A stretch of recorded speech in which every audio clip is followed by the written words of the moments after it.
All right. Uh, I think the plan tonight is single player, uh, Minecraft. The actually, uh, the background music tonight will be uh, geology lectures because I've been really interested in this. I've gotten my hyper focus on the geology lecture series by this guy, Dr. Nick Zintler. Hi, everybody. Lake here in central Washington. This is the crystalline core of the North Oh Cascades. yeah, wait. Hi, everybody. Lake Wenatchee here in central Washington. This is the crystalline core of the North Cascades.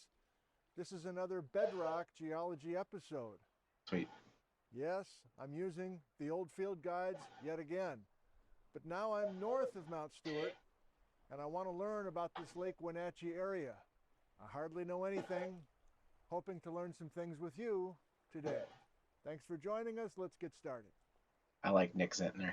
So if Central you've Washington been with us University. the last few videos, But I'm going to I be have been playing learning Minecraft while step he by talks. step using So field that's the guides plan. from the Geological Society of America, especially when the GSA holds a meeting in Seattle. And I was mistaken a few videos back when I said that after the 1994 GSA annual meeting in Seattle, there wasn't another annual meeting in Seattle until 2017. Well, that was wrong, and I was reminded of that by Bob Miller. So Bob Miller in the last video, after we got done filming, said, well, where are you headed next? And I said, oh, I think I'm heading up by Lake Wenatchee. And he said, well, here's my 2003 field guide from the Seattle meeting, the annual Seattle meeting. And I'm like, wow, really? I guess I forgot. I didn't go to that meeting for some reason, even though it was days ago.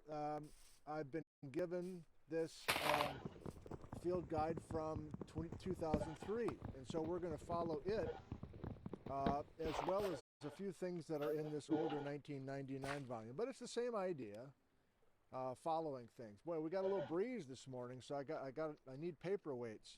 And these are physical hard copies So of even though these we're fighting a geology little bit field of a guides breeze, let me with remind you, appropriate this is what I was doing with Bob geology Miller map. on Monday, Shows the different a few days mineral ago. deposits in a And we were looking at the topological hook and the viewpoint. stem and the mushroom of the Mount Stewart batholith, realizing that it's not all the same age. Go from 96 million year old Pluton material down to 91, which makes up the main stem. It's because down it's by an the Ruby erratic. Pass. So pink shingles, and gray is the Chewacam schist.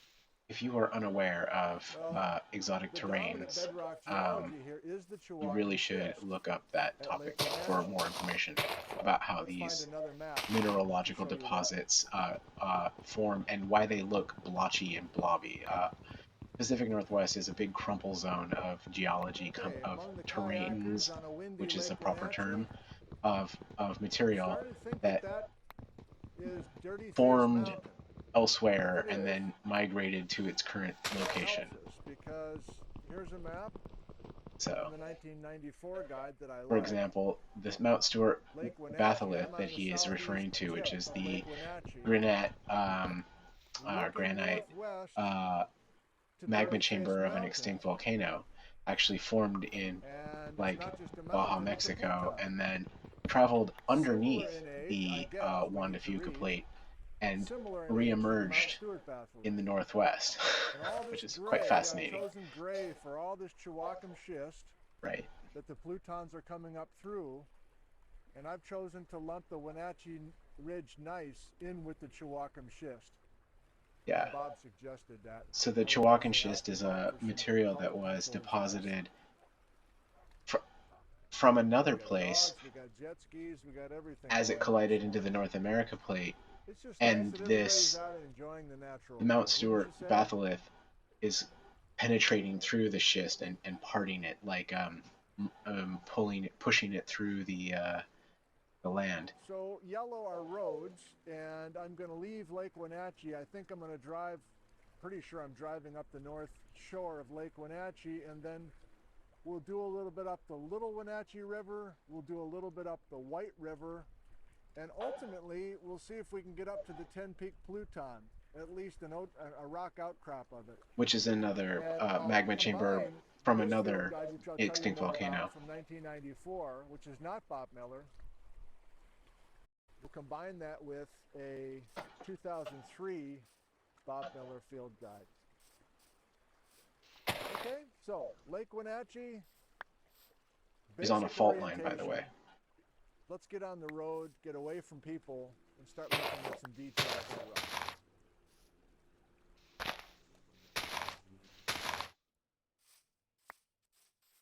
This is the White River.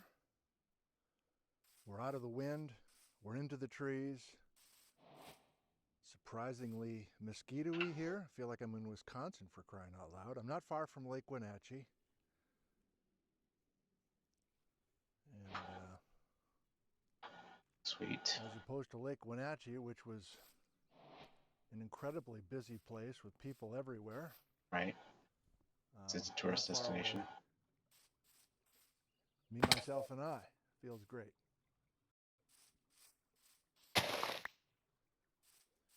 Don't drop this in the river, boy. Don't drop it in the river. All right, so my temporary house is in here. Right. Okay, let's assess what I've got. Jerry McLaughlin, who back in 1994 was, I don't know, a professor or a finishing PhD student from University of Michigan. So let's give you a little, this is the road we're about to head up. Let's give you a sense of where we are. Swinging south, downstream, White River. It's a little bit of a junction. It's a nice little opening here. The bugs aren't quite as bad right at this spot for some reason. And bridge built in 1965. Ha! Okay.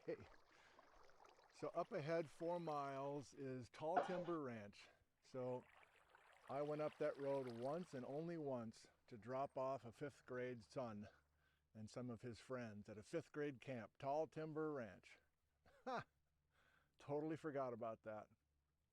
So I've been here once and only once, and that kid is now 26. We're looking at... I've been in this area. I have family in this topological geological area. My mom's. So notice how Lake Wenatchee my is mom's basically straddling. dad's so this is today, right? mom's mom lived this is the actual lake. in an area here. Bedrock in this area, they had a farm out Lake there. Wenatchee is basically. I think that's where it is. Should be. No, I've been in that area though. Chumstick Formation, Eocene sandstones. Ugh, to waste these planks on a door. And then to the west of the Leavenworth Fault, suddenly we're in the crystalline core. Here's an anticline within the Chewacum Schist. Notice I've colored everything gray now in here, including the Nason Ridge gneiss. I'm starting to learn about dirty face pluton, which is lopped off by the Leavenworth Fault. Interesting. And our goal is to at least get a little casual look, a first look at the 10 Peak pluton. So I've colored these all the same. Mount Stewart, Dirty Face, 10 Peak. I don't know. We're not going there today, but the Sloan Creek plutons, never heard of them till right now. I don't know if people still call them that or not. Are these all 96 to 91 plutons? Is this the same story, in other words? That's really my ultimate goal today. And I don't know how much more I'm interested in the Chewacum Schist, to be honest. I've seen enough of it over the last couple of years. I know it's complicated. I have the same general area that there's a maximum age of 120 million years ago. But if we're approaching a discussion this winter of Baja, BC, and we are, it's the plutons that suddenly have more interest to me than the exotic terrain country rock. Interesting. Now, I might change my tune, but that's kind of where I am right now. So I think we're in the gneiss that's in this kind of gray Chewacum. That's all I'll just call it now. From this point on, we'll just call it gray Chewacum. And you know what I mean. It's a combination of schist and gneiss. Those are types of rocks. Right down by the road. That is a geological term. Wow. Nice KN. Wow, that's a nice, really. He is presenting a really nice piece of serpentine. It's actually it's like an erratic. He has broken it so that he can. I'm surprised there isn't. Yeah. Man, this is nice. Well, of course it is. It is a nice, but it's a really fine example. Let me Again, read at some nearby field trip and see. This is like. Again, I highly recommend checking out Nick Zentner's YouTube channel and checking out his geological stuffs. Oh, you know what? Remember, there were three metamorphic. Remember, there were 3 generations of metamorphism within the Chewacum. And even though this is, I think, technically the Mason Ridge gneiss,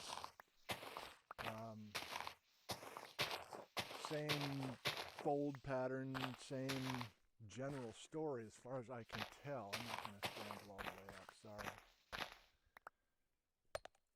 Oh, nice.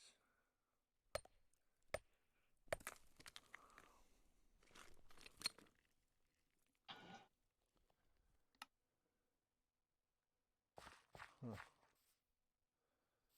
Bunch of muscovite. You see those white flaky things? It's a really lovely example of a crystalline formation rock that occurs from a magma interchange of boundary layer, which is what schist and gneiss are as far as geologic history. I think that's how that works. But again, this is the area of land where it was deformed by the incoming granite. Clearly not a simple pluton.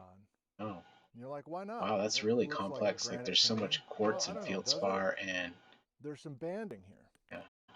There's some foliation. Maybe more obvious when I don't break open a rock. Oh, it's like it takes a left. This isn't a dirty face pluton, is it?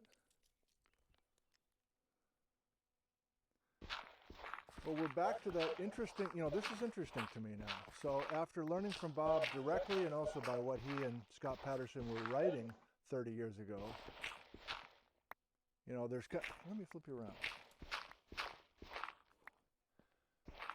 Okay, well, I'm starting to think that it's not the 2 end members that I have in my head. In other words, if you're in a pluton, it's just this absolutely perfect plutonic igneous rock without any foliations or any strain indicators or anything. It's just this nice, blobby, this bloop of stuff. I'm going to. And then in my simple mind, the country rock is this heavily folded, super organized, complicated, but all these metamorphic minerals that are pre-existing essentially. And so here comes this kind of squirt of cream filling coming up through this fruitcake that's already there. Well, I'm starting to realize that in a pluton, that's not what I wanted to do. Find a continuation of something like the Windy Pass thrust, where you can follow a fault zone with potentially some significant offset. This layer I want to edit along that fault. And so the plutons are not just simple, randomly arranged minerals. I guess I kind of knew that, but I'm starting to realize that more and more. And maybe the opposite end of it is true as well, that if you're dealing with some of the metamorphic material, there's some older plutons maybe that kind of mask some of the folds and the structures. I think YouTube must okay, no surprise. put in some sort of a filter. But even on outcrop like this. Let me flip you back around. Okay, so Jerry says we've got the White River ultra basic body. Mostly strongly foliated with elliptical chlorite patches. Elliptical chlorite patches. Down dip lineation. Okay, I'm getting lost in the weeds already. Olivines in the rock at a fine grain scale. Yeah, okay. Well, let's see if we can see some of that. Robert Gates, University of Wisconsin. I just never... Now you all can enjoy geology once we got into the weeds. That's just me, I guess. I know many of you just like looking at pretty rocks. And this would be a good place if you want to see some of this. Oh, it is handsome. I'll grant you that.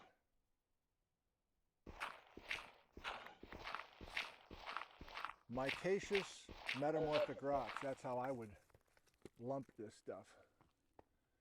And no shortage of it. Okay, let's head up the road. Thank you. Should I post this? These horrendous chunk border artifacts are... I'm just going to remove them, and this is how I'm going to build resources. Like, I'm just going to remove these little mountains and convert the terrain back to what it should be. A little sugary, almost a quartz vein or nodule or something. That's going to give me a ton of resources.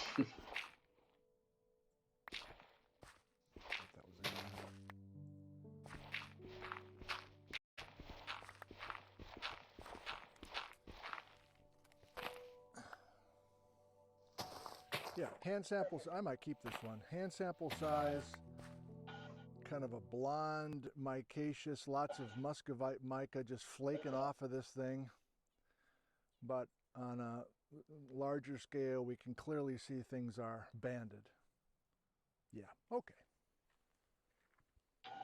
Let's move on. Okay. Great spot. That's fine. I'll give you a GPS location for this. It's on a Forest Service road. The White River is down low. Really at Dirty Face Ridge, or Dirty Face Mountain, or Dirty Face Pluton. No idea if we're going to talk a fair amount about Dirty Face Pluton this winter, but if we are, there it is. Let's do some reading back at the car about what we know about the age of that Pluton. I'm curious now. But this good Forest Service road, not very many miles away from our last stop at that intersection, has some absolutely breathtaking outcrop. I don't know. Let's go 1994. See what Jerry's got to say about this. He's a little less verbose than Bob.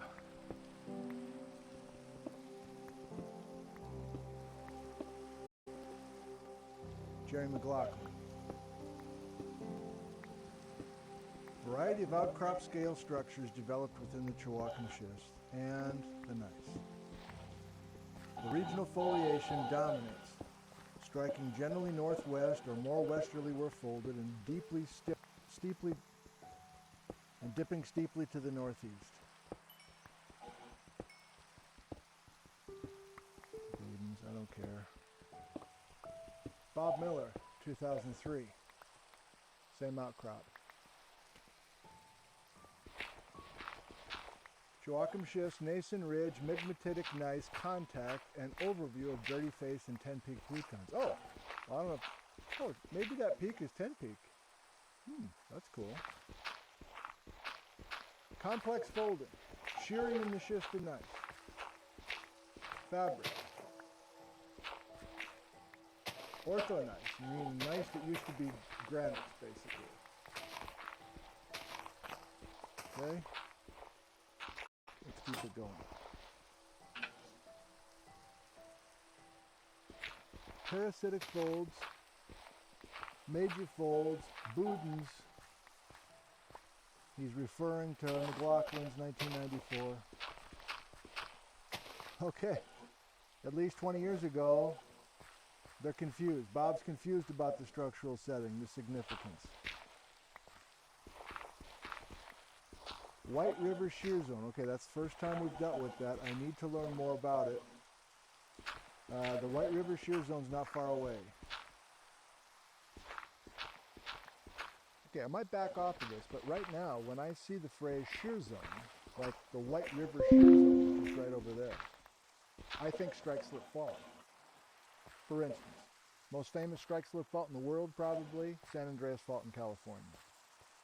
A brittle break at the surface where a portion of California has been shifted northwest compared to the other side of the fault. Using piercing points, you can restore that San Andreas Fault strike slip fault. Okay, fine. We're going to be doing that this winter with places in the North Cascades. But what is it like when you go deeper into a strike slip fault area? What does it look like along the San Andreas Fault, for instance, today if we're 5 kilometers down, 10 kilometers down, 20 kilometers down, 30 kilometers down? I don't know. But the temperatures and pressures are higher. The rheology of the crust is different, isn't it?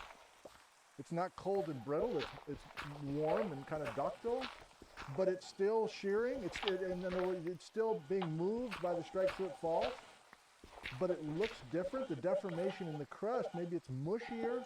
I don't really know what I'm talking about now. But when I read about the strike slip faults in the North Cascades, that makes sense to me. But I think for now, I'm in a strike slip fault zone, but it's called a shear zone because we are in a place where the strike slip fault was deforming the crust sideways like taffy instead of frozen taffy. And since the activity on the White River strike slip fault, there's been uplift in the Eocene to show us these offset rocks. Okay, back to the program. Thank you. Rocks in the gneiss nearby and pieces of that gneiss within the dirty-faced pluton have porphyroblessed garnet and kyanite plus or minus some staurolite.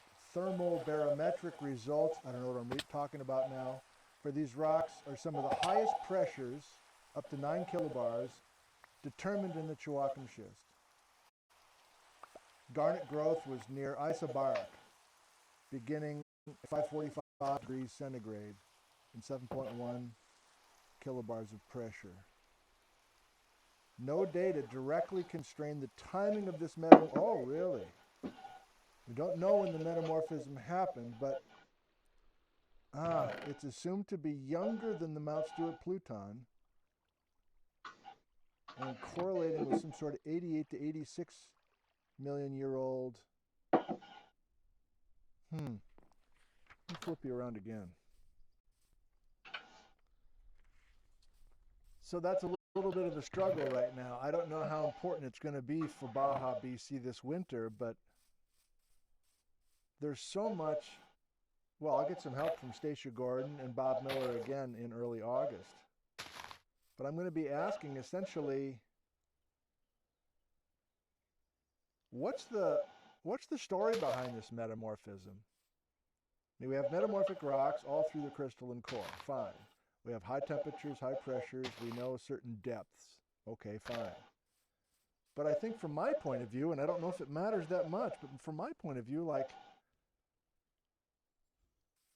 why are we having that metamorphism? As a Geology 101 instructor, I'm thinking about what I tell my students. There's 3 styles of metamorphism. I'm not embarrassed to say this. The most intuitive way to me out here is that you have rock that's near a very hot magma body, a big pluton invading from below, and you alter or metamorphose that rock. So you have contact metamorphism around, like those aureolas that we were talking about last week. God. But there are 2 other ways to make metamorphic rocks at the Geology 101 level. One of the ways is you have a tectonic collision, dynamothermal metamorphism, And you're jacking up the temperatures and pressures because you're in the middle of a collision.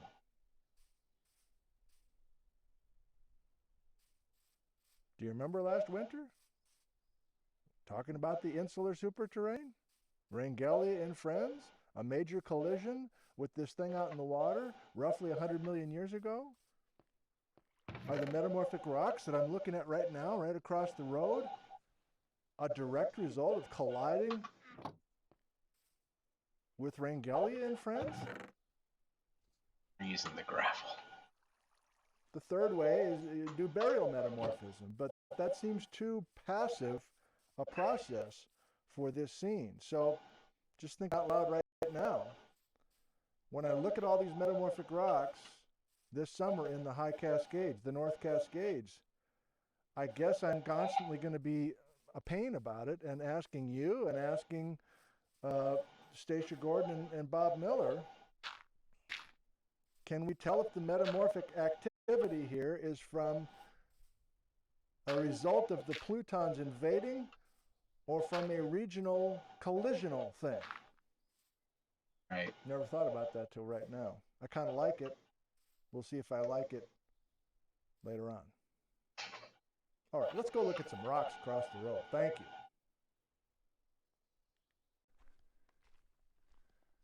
Yeah, it's oh wow, yeah. Yeah. So it's tantalizing to, I'm sure Bob and others have been here kind of measuring these foliations or these miniature, if you don't know what foliation is, it's like measuring the patterns within a kind of swirly metamorphic rock. And then doing something with those patterns. Saying something about, boy, I'm starting to wonder, is this a, man, is all this metamorphism the result of colliding with a superterrane? Why didn't I have that question before? It's a good idea. Like, that's way more interesting, isn't it? That's way more exciting than just having a red hot blob come up from below. I mean, that's interesting. Like, why is the red hot blob coming? Is that a slab failure thing? That sort of deal. But oh yeah, but what brought the magma chamber up? The granite. It could be as a result of the exotic terrains colliding here against the North America Pacifica plate and the Juan de Fuca plate. All of this stuff mushing together was the upheaval that brought the blobby thing up from the depths. Yeah, that's interesting. Looks similar to the Chewacam schist that we were doing a couple of videos ago. I don't know. I like this sample though. Let's try one more. The Northwest geology is really interesting. There's a lot of things that are going on here. Right along a foliation. And therefore we can't see much. Yeah.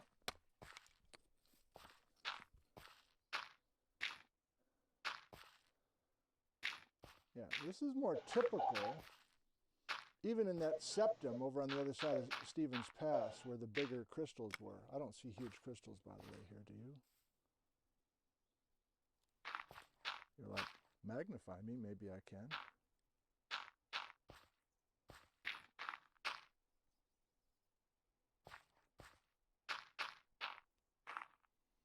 Yeah, we're bordering on gneiss here, right?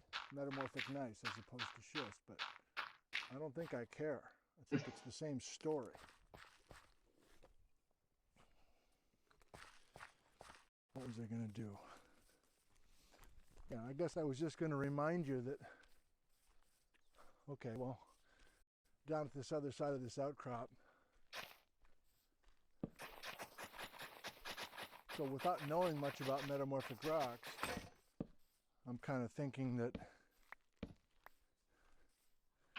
the standard looking Chewacam that we've seen to this point is kind of a lower grade version. And then some of this, which is kind of greenish and extra sparkly and a little bit harder to break open and pings a little bit more without knowing much, I'm imagining that as being higher grade. or deeper. Isn't it interesting how there's kind of beautiful faces on this outcrop, controlled by the fabric of the metamorphic rock? I don't know, maybe polished by glacial stuff. I don't know, it looks so damn smooth. But yeah, this is, I don't think I've seen a schist slash, I'm not sure I've seen a foliated metamorphic rock outcrop with such an obvious foliation even at the outcrop scale. Yeah, this is beautiful. Geology nerds. I'm thinking that I'm learning this iPhone does better in total shade sometimes. Cool. This works for me as a way to capture a major metamorphic unit in its natural, I mean, just the shape of these pieces that broke off. You know, they're breaking along. I can't hold it. I hope you all are enjoying the geology lesson. Dr. Nick. Okay. Washington, Central Washington. This is Hey, probably first going to name.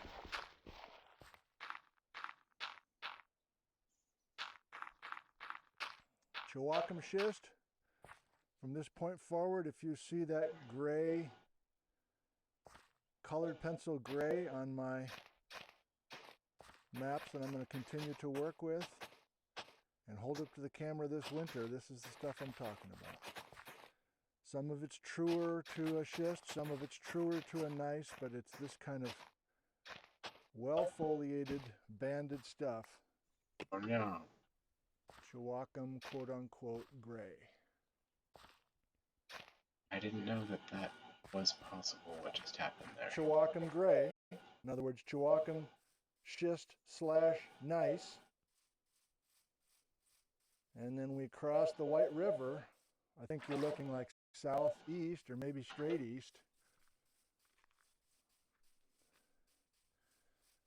That's not a pluton. That is. That's the country rock. Maximum age, 120 million years. But definitely here by 100 million years ago. And then this thing, I know it looks similar, but this thing is totally different animal. This is a entire pluton, the dirty face pluton that's invading from below. So this is the kind of scale we're talking about. I've parked on the contact between a pluton and the country rock. I don't think it's an accident. The White River is flowing on the contact between these two geologic units. But maybe this is also going to be helpful for us this winter when we see these plutons on the maps and we keep talking about these plutons of mid-Cretaceous age, etc. This is a relatively small pluton compared to Mount Stewart batholith or the Ten Peak pluton or some of the others.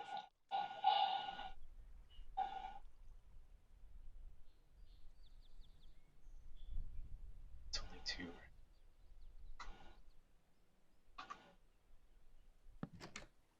Because I am lazy.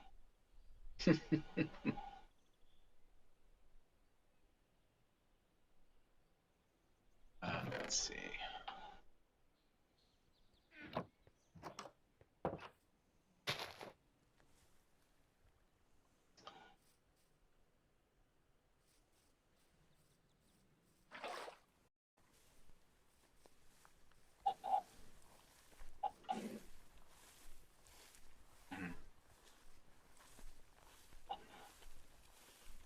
Yes, it's got a very vintage starter vibe to it, that's for sure.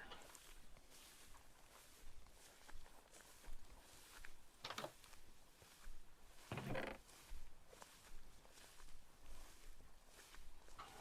want to make sure all of the for this, it's hard.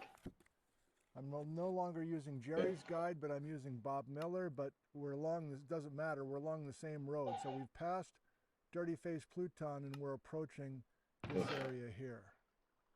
Okay, well, why are we stopping here? It's not even an official stop on Bob Miller's 2003 trip. But he says, stay to the left at the junction with Tall Timbers Ranch. And here we are at the ultramafic slice of Napiqua complex. The Napiqua forms a thin rind between the 90 to 92.5 million year old 10 peak Pluton. That's a new date for me. In the neighborhood of the big flare up at the end, the 91 million year old flare up to make the Stewart Pluton and the Chewacam schist. And as we continue up the river, the cliffs of the 10 peak Pluton rise above to the right. Okay, well, I'm looking forward to that because I have no concept of what it looks like to be at the 10 peak Pluton. So, no breeze here at all. Let's leave the papers on top of the car. Need a rock hammer. And then we'll go over and see this ultramafic of the Napiqua. Now, the Napiqua I haven't thought much about since 2 winters ago, but my only memory is that Napiqua terrain equals Bridge River terrain. Sweet, there's iron. And those guys are long travelers through the Pacific. So that's a mind blower. We don't need to go there necessarily. But here we are parked along the side, and we can see there's this ultramafic Napiqua in spades all the way up the ridge. That's quite a block of it right here. But I don't know if we need to go up much at all to get a sense of it. So this is not a major player, but it is kind of odd to be in some ultramafic rock that's not Ingalls. We've been in that ultramafic Ingalls for so long that I'm just curious what this stuff looks like. Yeah.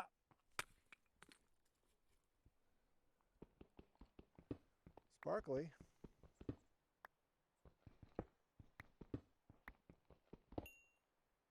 The word chert comes to mind, not when looking at the sample, of course, but when thinking about the Napiqua. The Napiqua deep ocean chert. So, God knows why we have ultramafics tied to that. Well, I guess I can guess.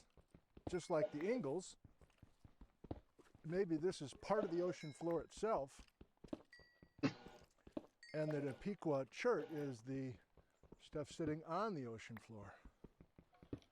Well, that wasn't that hard, was it?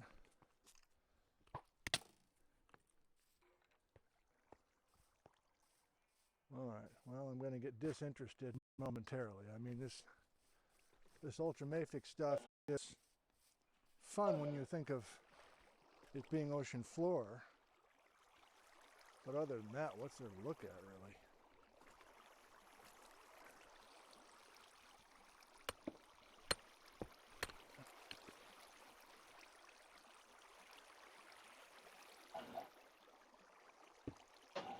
Well,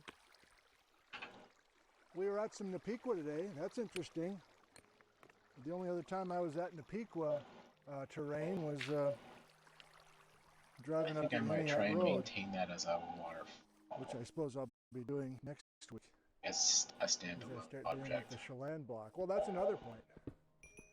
This is Napiqua on the Wenatchee block, and I think I'll wait to talk about the significance of the Chelan block versus the Wenatchee block, but just put that in the back of your mind. This is a Napiqua exposure on the Wenatchee block, and that's going to be a piercing point for us. Oh yeah, I'm remembering that now. You know what? Let me show you that map. We've lost the bugs again, mostly. Yeah, okay. All right, here's a reason this is interesting to me. Here's a reason that this, okay, I like this. Here's the reason that this Napiqua here next to the White River, which is right down there in the trees, that same aqua color. Here's the reason this is worth, wow, Got it right here. Close the freaking car so I don't get full of mosquitoes.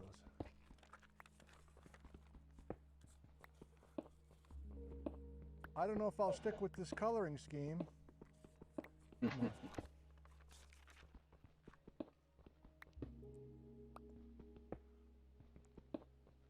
Mount Stewart Pluton. Sick of it.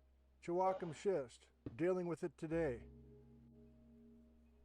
Dirty Peak Pluton. Lopped off by the Leavenworth Fault. Remember that. Yeah, it's weird. But whatever this color is, let's call it apple green. That apple green is Napiqua. On both sides of the modern volcano known as Glacier Peak. The apple green of the Napiqua on all sides of the 10 Peak Pluton. And again, we are just south in the Napiqua of the 10 Peak Pluton.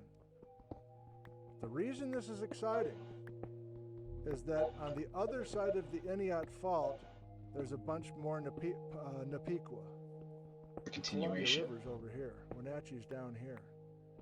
So you have this Napiqua, you lose it, and then you find it again on the other side of this major Eniat Fault structure. Significant right lateral offset on the Eniat Fault, Napiqua on the Wenatchee Block. Love it. All right, I got more respect for you now, Napiqua.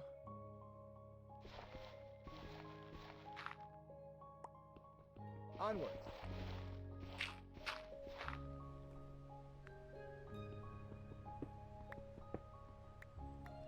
Okay, I'm almost to the end of the road.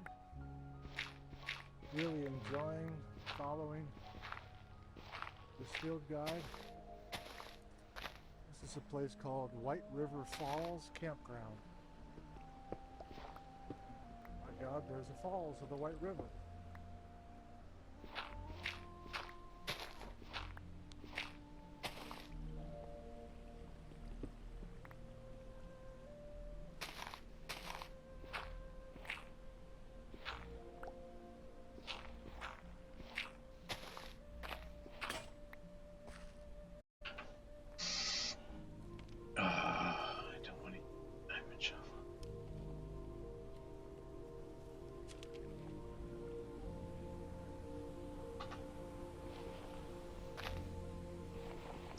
Much more.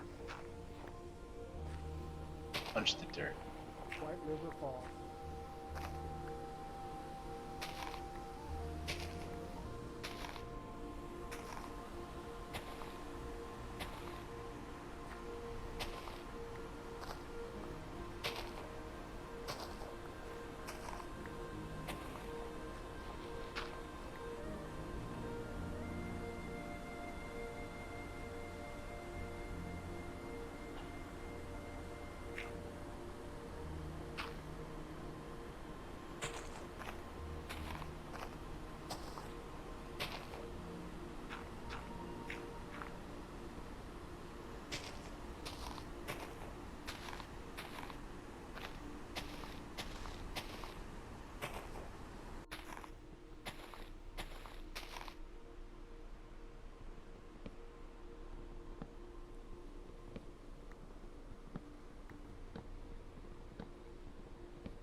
Bob Miller on Monday was talking about to get into Pluton to get samples. I get it now. I get it now, Bob.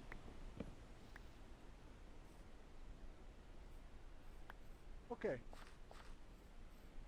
Well, maybe you can hear me in a decent way. Let's just have a nice little seat here and read what Bob has to say about this stop. The outcrops next to the White River are tonalites, that's a light-colored granite, of the Ten-Peak Pluton, which are strongly deformed in the White River shear zone.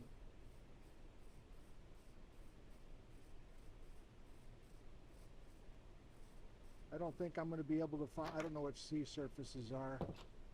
These are all, deformed areas within the Pluton that tell us where this shear zone comes through. Darker fine-grained hornblende-bearing myelinites, best seen at low water level. Well, that's not today. Maybe strongly deformed dikes and or xenoliths of the Nabiqua.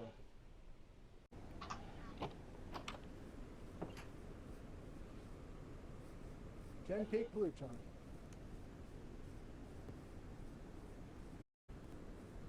I don't think I'm going to whale away with my hammer. This is a popular place for people to enjoy the falls.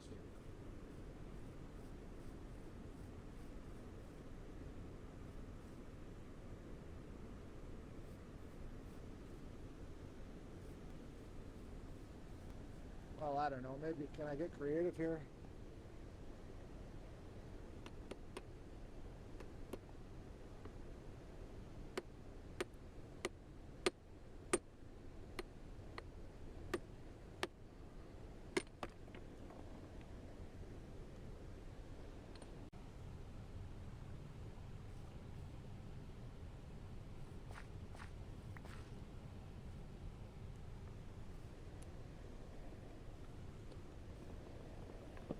Yeah.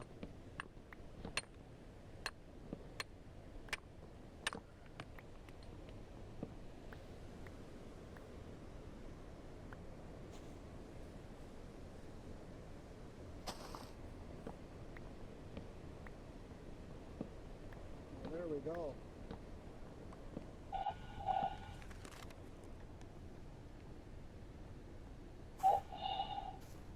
My God, I made it. Ten-Peak Pluton. Let me get over in the shade.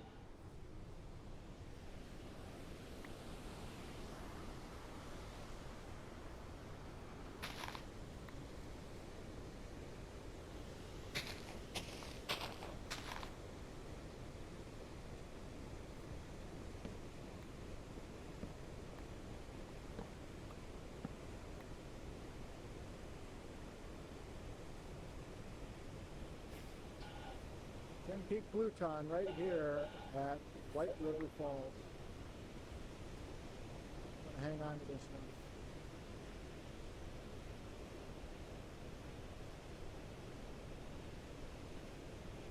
A lot of quartz diorite.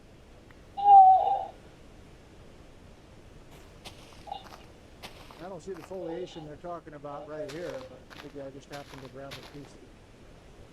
Is it totally within the shear zone?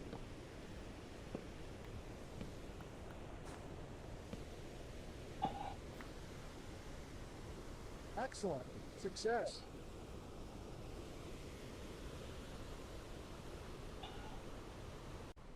Well, thanks for watching today, everybody.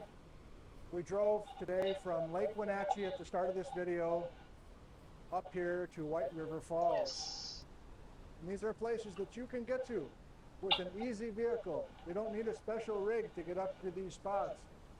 There's some dusty Forest Service roads, but what the heck? These places are here and waiting for you. Thanks for watching. I love you, and goodbye.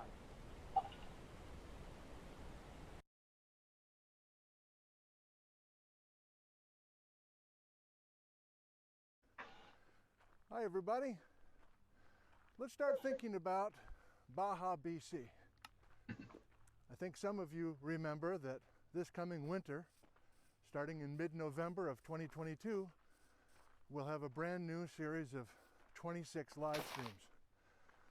And I need to start thinking here this summer about some of those concepts. So I found a couple of old field guides that I'd like to use today and maybe for the next, I don't know, few videos, I'm not quite sure. But I'm here north of Blewett Pass along Ruby Creek, and we're going to start learning a few things together. Learning some things, I guess relearning some things that we did with the exotic terrain series I did a couple of years ago. And of Great course, series. breaking new ground as well. So, thanks for joining us. Let's get started. All right, so this is daunting for a number of reasons. I haven't thought about exotic terrain stuff for a couple of years. Maybe you haven't either. Maybe you never have. Maybe you just caught this channel recently. So, you know, there's all sorts of discoveries to be made. That's exciting, of course. But I think what I'd like to do, and the raindrops are starting to fall here in early July, the cool, wet weather continues, but I think maybe we're done for that for a while. Hot weather's coming next week.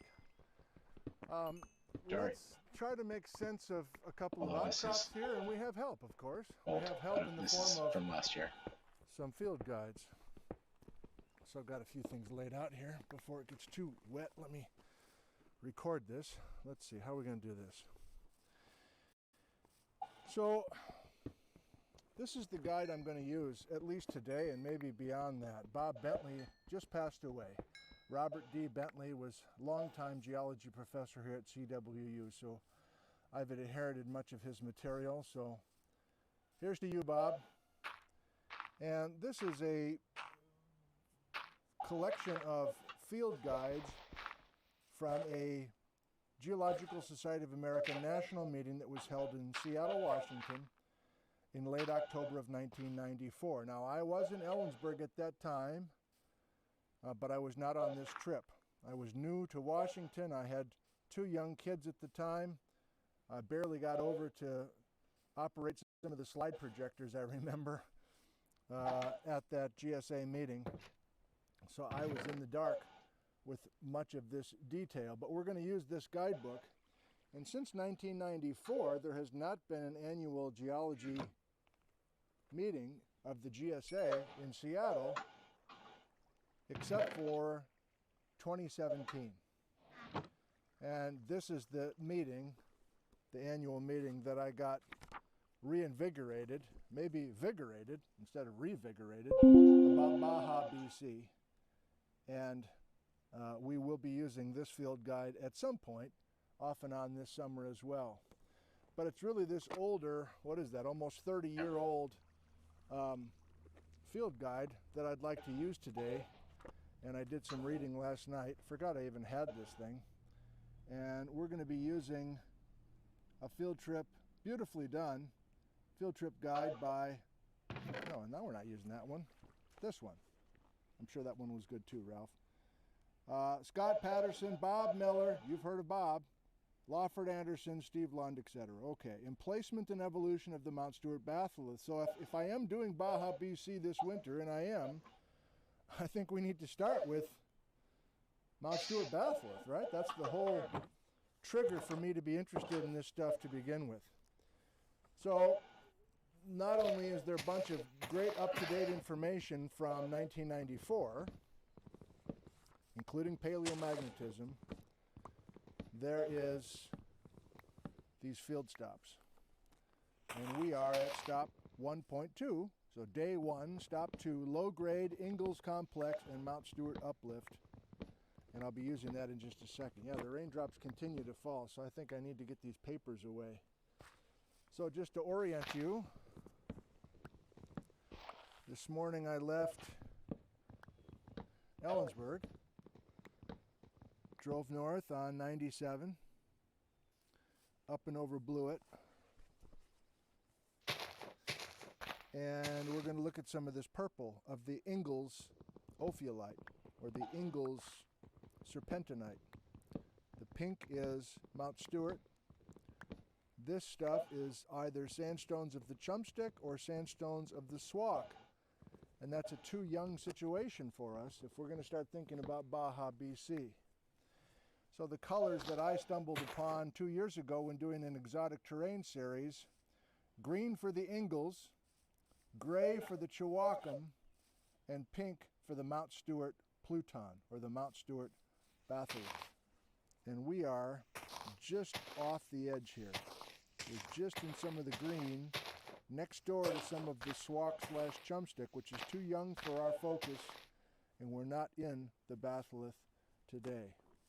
Finally, and again, it's getting wet, so I'm going to put it in the pack. This is the key cross-section that I put together 2 years ago, and I still like it.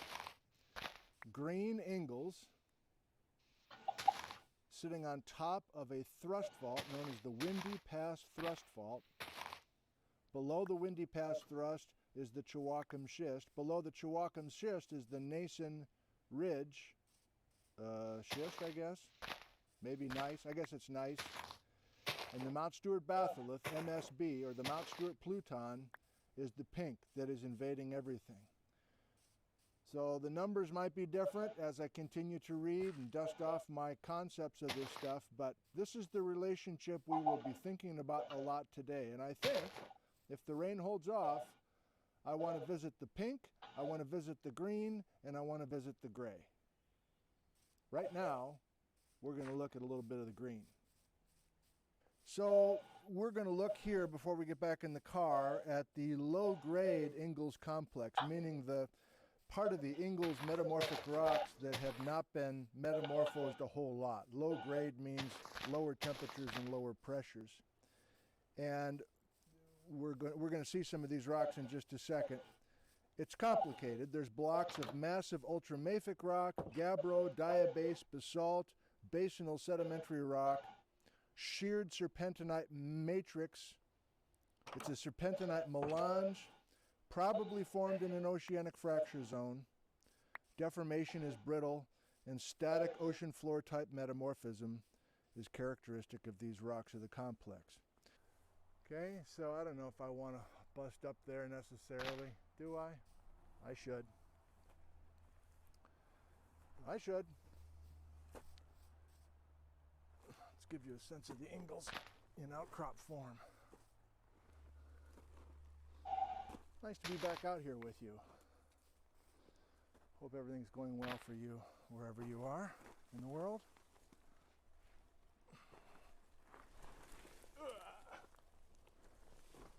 Be careful. Careful, Nick. Don't fall down.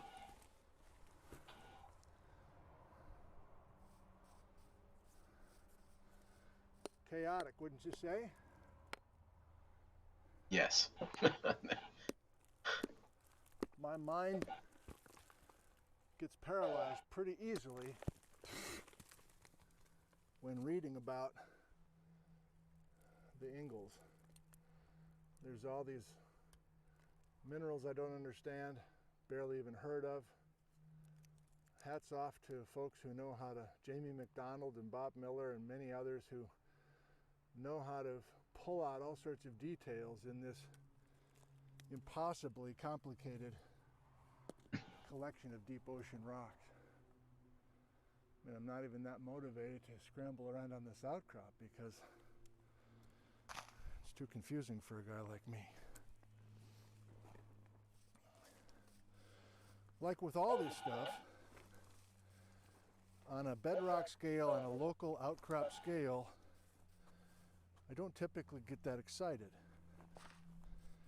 And maybe you do, but I don't. Maybe your view is like, oh, this would look good in the yard. This would look good in the garden. For me, besides knowing that we're on an ocean floor and we're part of the ocean floor itself, 162 million years ago, and also beyond knowing that if we go down to the Josephine ophiolite in southern Oregon, and it's the same stuff, and apparently the same age of 162 million years.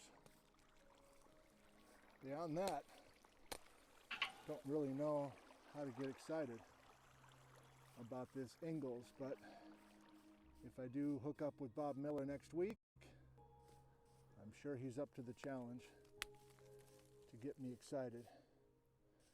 And I think Mike Eddy's going to be along on that little hike, so maybe he'll be getting both Mike and I amped about this Ingalls ophiolite. Doesn't put up much of a fight, I gotta say. So if this kind of stuff turns you on, and you're looking for little slicking sides, and you're looking for other kind of waxy structures, and you're looking for cordiorite or whatever the hell, sorry Patrick, then this stuff's here waiting for you at Ruby Creek. right off of US 97. All right, I think I'm bored. Let's follow the guidebook and go through Leavenworth and head towards either the Mount Stewart granite or the Chewaucam schist. Thank you. Okay, this is not public land. It's a private quarry right here in Leavenworth, Washington. So I'm not going to give you the location, but the rocks are quite impressive. We continue with the Scott Patterson and Bob Miller Mount Stewart Batholith Field Guide from 1994. Please note this is an active quarry. Amphibolites and less abundant hornblende biotite schists in this quarry are part of a belt of amphibolite facies rocks of the Ingalls. So we're still in the Ingalls ophiolites. The dominant assemblage in the amphibolites at the quarry, which were probably derived mainly from Ingalls basalt. So you take a basalt on the ocean floor, you add temperature and pressure, it becomes a metamorphic rock called amphibolite. Hornblende plagioclase, plus or minus biotite, diopside, and quartz. East dipping, steep foliation. Slickensides, where we have faults shifting rock past each other. Okay, so what's it look like? I mean, it's quite handsome, wouldn't you say?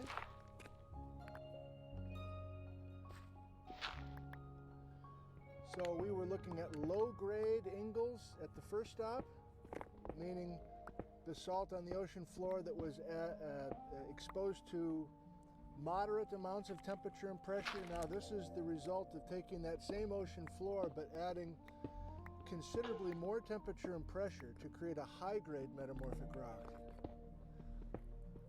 I got my hammer, but I don't know if I want to start banging away. I'm going to call attention to me being in here. I'm just sneaking in for a few minutes. Nobody's around at the moment. Hopefully not creating a problem. I won't forget the field guide, but let me just go up here to the outcrop. Yeah, you can see the steeply dipping foliation. I assume that's what that is. But man, this is really unique looking. Oh, wow, look at this. So I've seen plenty of Ingalls serpentinite north of Ellensburg, but I've never seen it cooked to this degree, I don't think. That would be a very pleasant place to be. But I'm just following the guide. Yes, there's plenty of iron in these rocks, so there's all sorts of iron staining oftentimes. Wow, look at this one. Can't get it out. Too big. Yeah, very impressed with this, despite the setting.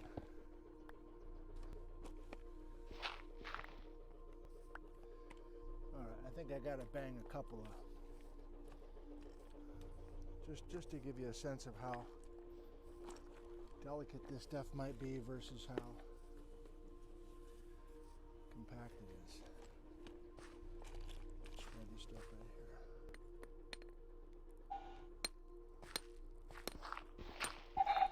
Yeah, it's hard.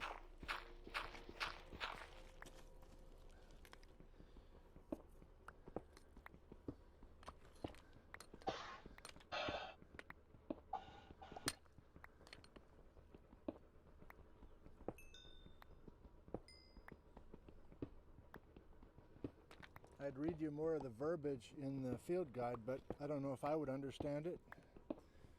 Maybe you would understand better than me, but what's the point? Just trying to give you a sense of some of this.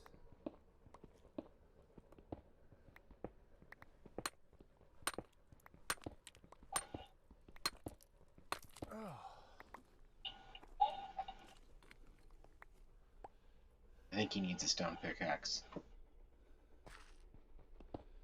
Clearly, it works for me. Metamorphic rock in the Ingalls exotic terrain. 162 million years old.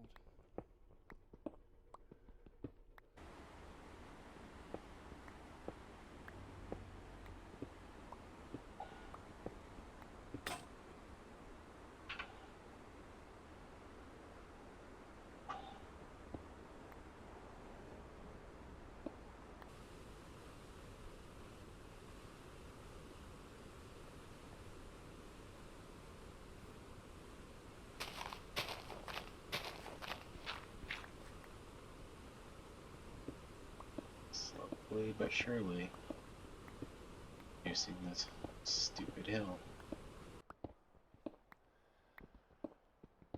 Chewacum schist. All right, you just enjoyed a few moments with the babbling water. That was Tumwater Canyon and the Wenatchee River flowing along US Highway 2. I'm not far from that now, but I'm near Chewacum Creek and another little private quarry following along with the 1994 guidebook. But before we get to the details here, I mean, just looking at these rocks, without knowing it, without having the guide, I think I would just assume this is more Ingalls. There's that rusty brown to orange, a lot of iron in these rocks.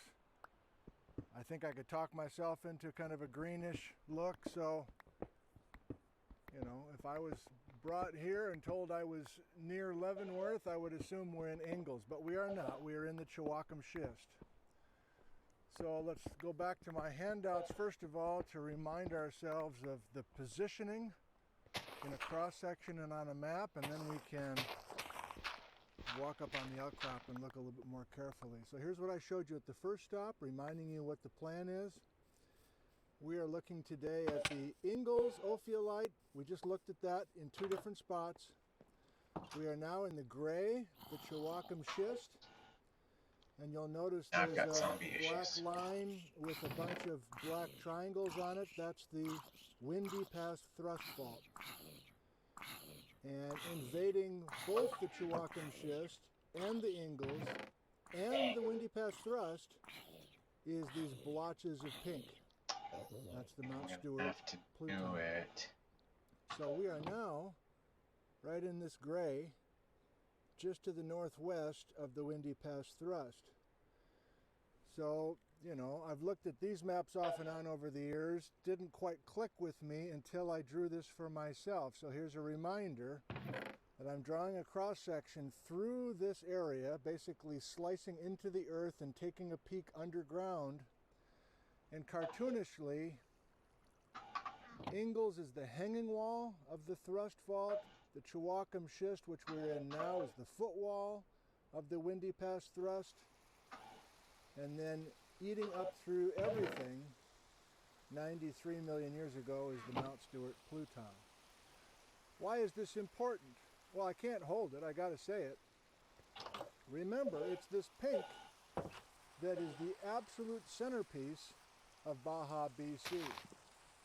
And Merlebeck and others say that this Pluton was a blob of liquid that came up through the green, the gray, and the brown 93 million years ago.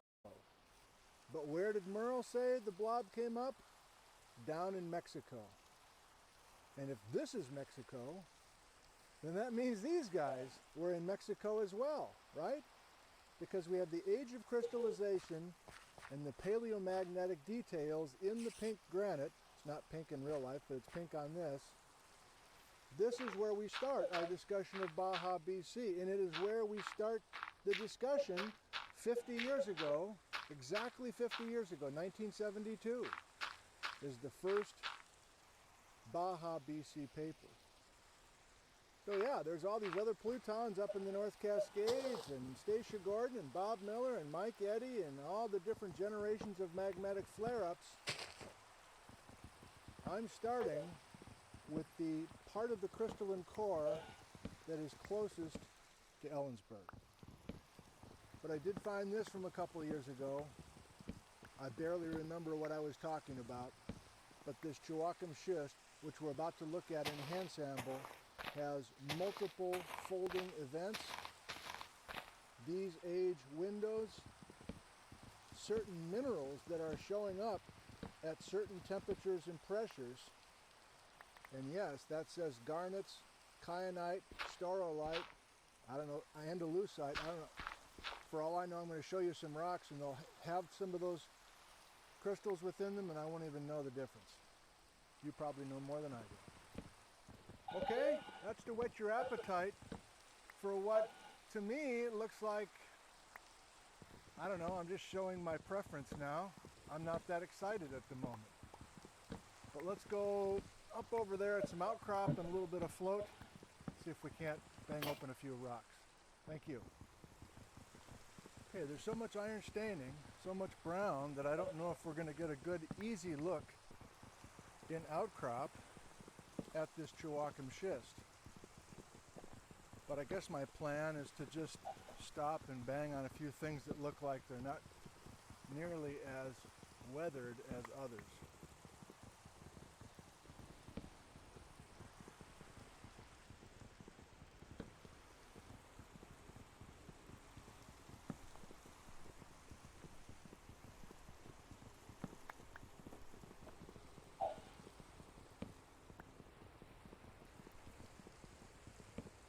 This sucks. Striking. The rock is really nice looking, but punching a giant spruce sucks. A few raindrops thrown in for ambiance.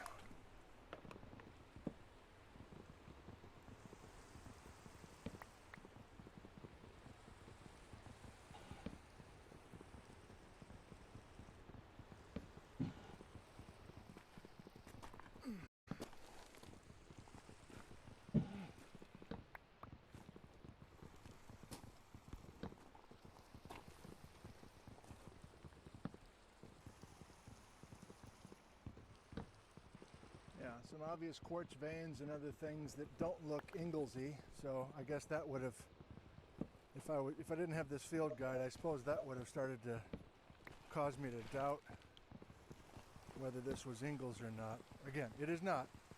It's Chewacam schist. Alright, so this is maybe decent looking Chewacam schist. Let's bake open a little bit and then we'll read together. Looks like a good sitting rock, actually.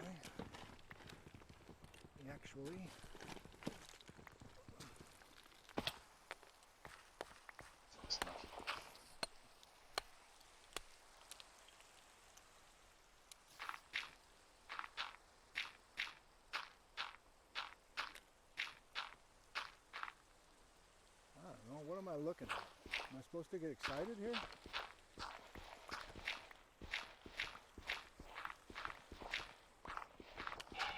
I don't think I'm excited at the moment.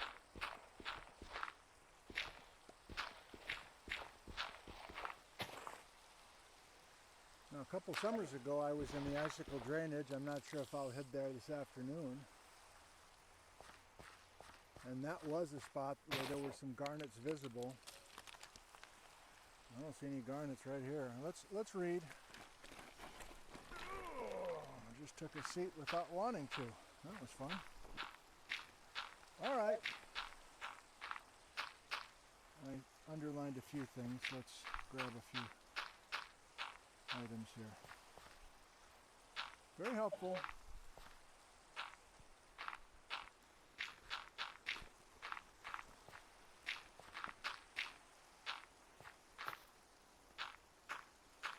Chewacam schist. Multiply deformed and metamorphosed politic and lesser amphibolitic schists. So politic, I think, means it used to be mud way back in the day. Bedding rarely preserved. Folds. Crenulation cleavages. Okay, I'm starting to get sleepy. Peelites at this stop have been an assemblage of quartz, biotite, muscovite, staurolite, garnet, and opaques with staurolite and garnet forming parfoblasts visible in hand sample. Yeah, I don't see them here. Do you?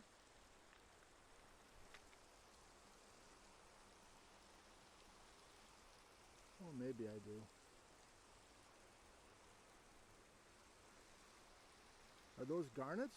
And they're just, are those pink things garnets and they're just discolored? Yeah. And That's what it looks like to this me. whole thing's kind of rotten. Are we rotten because we're pretty close to the fault? Are we rotten because we're close to the Pluton, the Mount Stewart Pluton? It's just, less than a couple miles away. Is this not the best place to look at the Chewacam schist? And if it's not, why did Bob and Scott take people here? All right,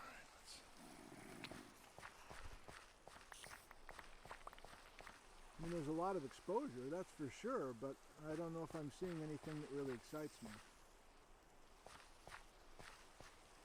So, what does excite me, that this Chewacam schist is just, let me flip you around. All right, well, I'm starting to ask myself some rather basic questions, but we got to start somewhere. This stuff, I think, was originally ocean mud.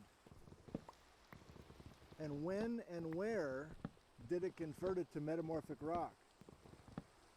I guess from that sheet I just showed you, which is in my pack now, we have these ages for these multiple generations of metamorphisms. But did that all happen here in Washington? Or did we go from deep mud to metamorphic rock, schist, down in Mexico? Or did we do it out in the ocean? No, that doesn't make any sense. Same for the Ingalls ophiolite. That went from ocean floor basalt and pillows and other things that you find at gabbros and sheeted dikes on the ocean floor. When did we apply that metamorphic temperature and pressure? Is that part of the Wrangelian friends thing and all that 100 million years ago? Like, I'm just starting to dust off this stuff that we were talking about routinely last winter and then the previous winter. So I guess I'm realizing that there's a lot of dusting that needs to happen here, and I was the guy doing it with you. So if I need to dust it off, I'm guessing most of you do as well. And for all I know, some of you are brand new to the channel and you don't even know what I'm talking about. So I guess over the next over the rest of the summer, I think I'm not only going to be making more videos that are kind of helping me get back in the game mentally, talking about the Cretaceous, talking about events that happened older than 50 million years ago with exotic terrains and magmatic flare-ups. But I guess for those that are really wanting to enjoy this upcoming Baja BC A to Z live stream series, which will start in mid-November and go through mid-February, I don't know, I guess I need to start watching some of those previous programs myself, and maybe we'll all have a little bit of homework to do for those that are really wanting to enjoy this winter at its fullest. I don't know, I need to start thinking about that. But excuse me. We have learned some things together, but I think the first step is just to remember what the hell we were talking about. And finding some of my old cartoons and things will be a first step. Let's finish this video by going over to the Mount Stewart Pluton. Just get a little visual there so that we have in this little video the Holy Trinity. The Ingalls ophiolite, the Chewacam schist, and then invading from below, Mount Stewart Pluton. Thank you.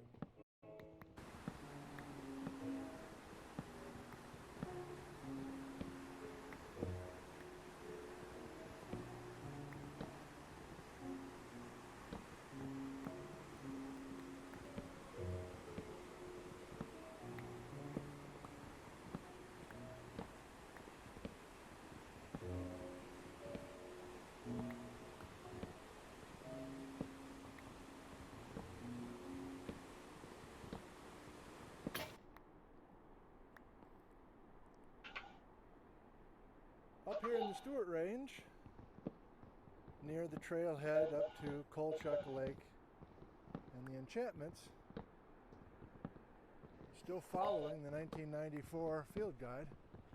And in this case, the group of geologists back in late October of 1994 got their way up here to look at some outcrop, and I'm intrigued by what I read just a moment ago. So let's go ahead and crack open the book once we get down to the outcrop. A little bit of snow hanging on. Ellensburg is up and over. Kind of hard to believe, huh? Looks a little different over here. Is that Mount Stewart straight ahead? No, that's on the north side of the Icicle Creek drainage. But this is, much of what you see is just a portion of the Mount Stewart batholith, or Mount Stewart pluton. It's mid-afternoon and a bunch of day hikers are nursing some sore feet and on their way down to enjoy some beer and brats in Leavenworth. Okay, so this is the reason for our last stop, and there are plenty of, there's no shortage of exposures of the Mount Stewart batholith, but according to the guidebook, this is the most intermediate looking.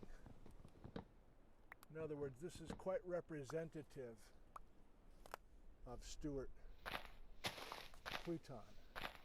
Yes, there are some more mafic, in other words, darker colored portions of this important pluton.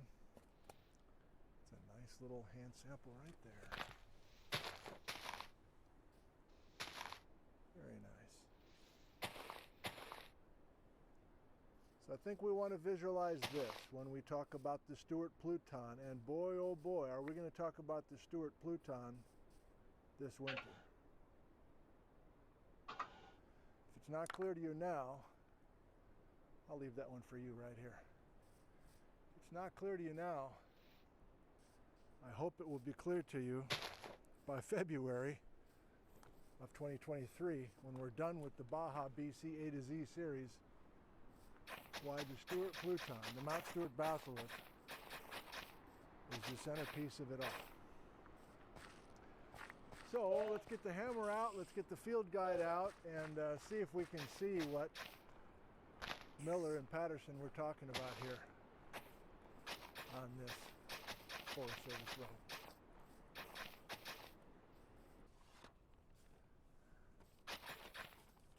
I like this color scheme, I'm going to stick with it. So you've already seen this twice today, I'm doing it one more. We are now in the pink. We are in the Mount Stewart pluton. Same over here.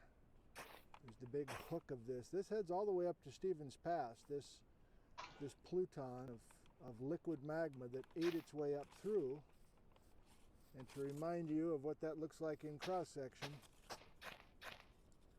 we are now in this stuff. I know I say 93 million, but it's really 96 to 91 million years.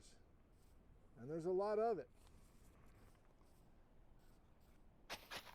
This stop illustrates some of the characteristics of deformation of the Mount Stewart tonalite. That's a light-colored granitic rock.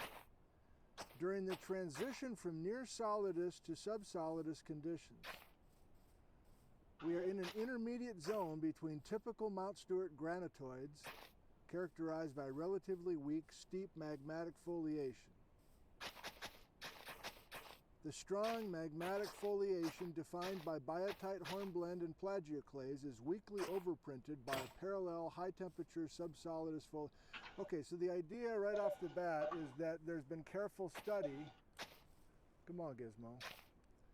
There's been careful study of these minerals, and they're not quite as randomly arranged as you would expect to find in a granite. You know what I mean? Like in a well-behaved granite, meaning the most perfect granite, you're going to have minerals that are just randomly pointing this way and that. It's just a blob of liquid that's cooling. But these guys are saying there's something going on as the magma is cooling, or at least when we do have some near solidus, meaning this liquid is cooled up to the point where it's more solid than it is liquid. I think that's what they mean. And they say something unusual. The most interesting features of this road cut are diffuse, narrow, hypersolidus to high temperature subsolidus ductile shear zones that are associated with swirled open folds of foliation. These ductile shear zones are variably oriented and give inconsistent kinematics. Similar shear zones are best developed near the Windy Pass thrust in the Pioneer Creek domain and another portion of this area. Okay, down here's what I want to say. We're not going to stop 4, but here's what they're after. We infer that the movement on the thrust fault formed in the intense foliation of the batholith as the gently dipping structures occur along a projection of the thrust into the batholith, and their orientation is similar to that of cycle 3 structures in the Chewacam schist. Movement on the thrust probably occurred while the melt was still present, and solidification of the batholith may have led to cessation of the thrust movement or caused displacement to be partitioned elsewhere into the weaker schist. Okay, new idea for me. So if we go back to our map, we're seeing simply that this liquid magma ate its way up through the green, the gray, and the brown, including the Windy Pass thrust, and this stuff is just kind of passively squirting up through. What these guys are saying in this 1994 guide, and I don't know if I'm going to be able to find these shears for you, is that they're saying that... Sounds like the baby is get a sense of what they were saying? done. I think that what they're saying is they think they see some of this thrusting, and they can follow this thrust fault faintly through the pluton, indicating that we're not totally done with this shoving. You know, these are the pizza boxes. Did you watch 2 years ago? I had an analogy of pizza boxes stacked one on top of another, and I would slide one frozen pizza box along a surface, a thrust fault, most famously over at the San Juan Islands. Well, I think what Bob Miller and Scott Patterson and Lawford Anderson and others are saying is that the pizza box shoving is not totally done by the time we squirt this liquid up through the seam, as I'm indicating. And that the timing of thrust activity and the timing of magma invading from below is very close in time, based on these foliations or these kind of shear zones within this plutonic igneous rock. That's my understanding at present. Now, I hate to finish on a loose end, but I guess that's what this is about. Can I stand up first of all? Can I break open a few rocks? And can we see this shear zone or this foliation or this sense that there's deformation within this pluton? I don't know. Shit. Sorry, Patrick. I don't know, but let me try. So we need an outcrop face. Like, what would we look at here? I don't think we're looking at the fractures. The fractures, I don't really know what I'm talking about now, but the fractures I think are, I assume, are much younger and are not what is being discussed at the moment. What if we come and see a couple of faces. Is this a needle in the haystack thing, or is this shearing super obvious? It's almost like a Skagit gneiss thing now. I remember them talking about following shear zones through the Skagit gneiss. Oh boy. I don't know what I'm looking for.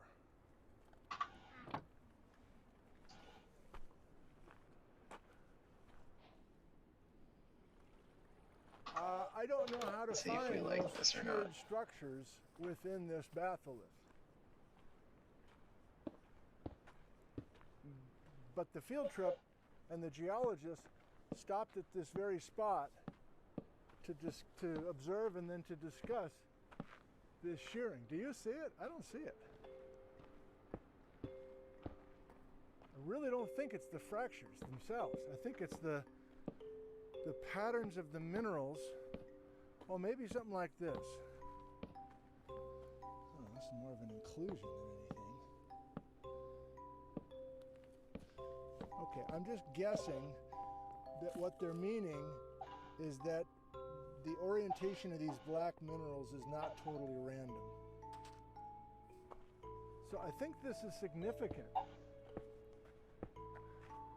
I think an outcrop like this is significant because apparently it shows, it demonstrates that all this magma that you see is invading while the thrusting is still happening. And I think I read somewhere that these guys think that they have thrusting to the north.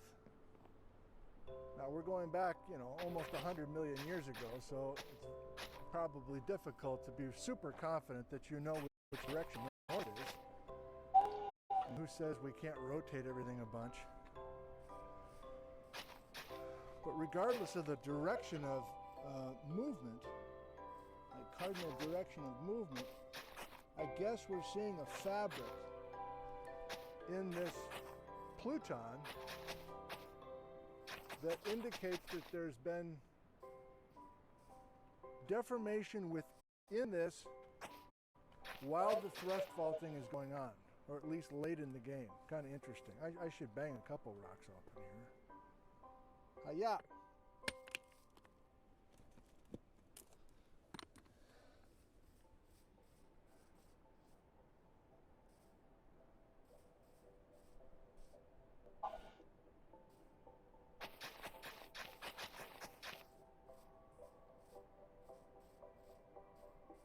Now remember, this is the Mount Stewart batholith.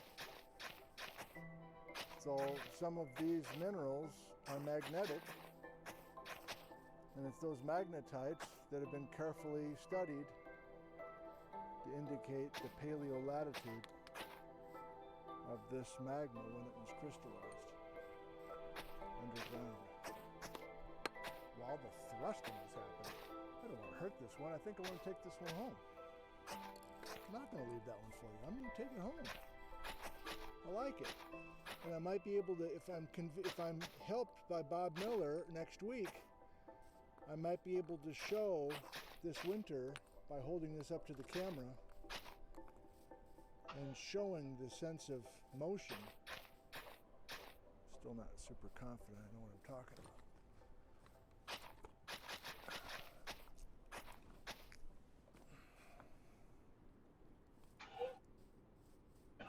I'll put my house out here. I don't know, does this look like a granite in your neighborhood? Does this look like granite, on your countertops in your kitchen? I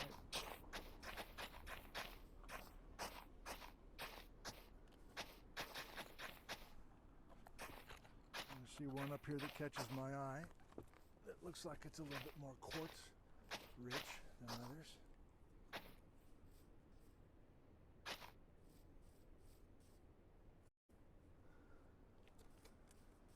I'll give you the GPS location for this spot if you want to see it. Not only get a context of the Mount Stewart batholith, but also maybe you can see this deformation thing that I cannot. But there's no shortage of beautiful granite here. Thank you for watching this video.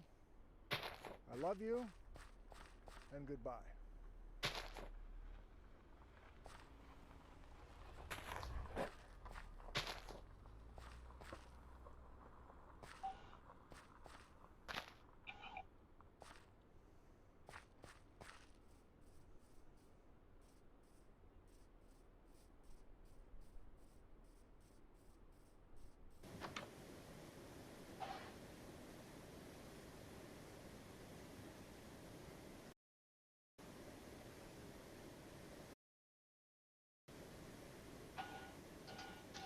I wonder what it will recommend to me next.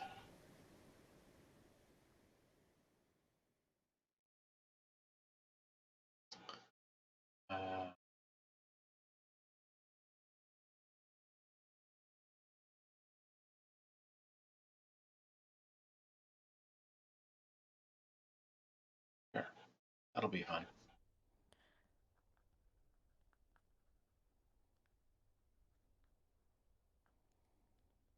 By the way, this is all Washington geology. Washington is very diverse geologically, and this is an example of that.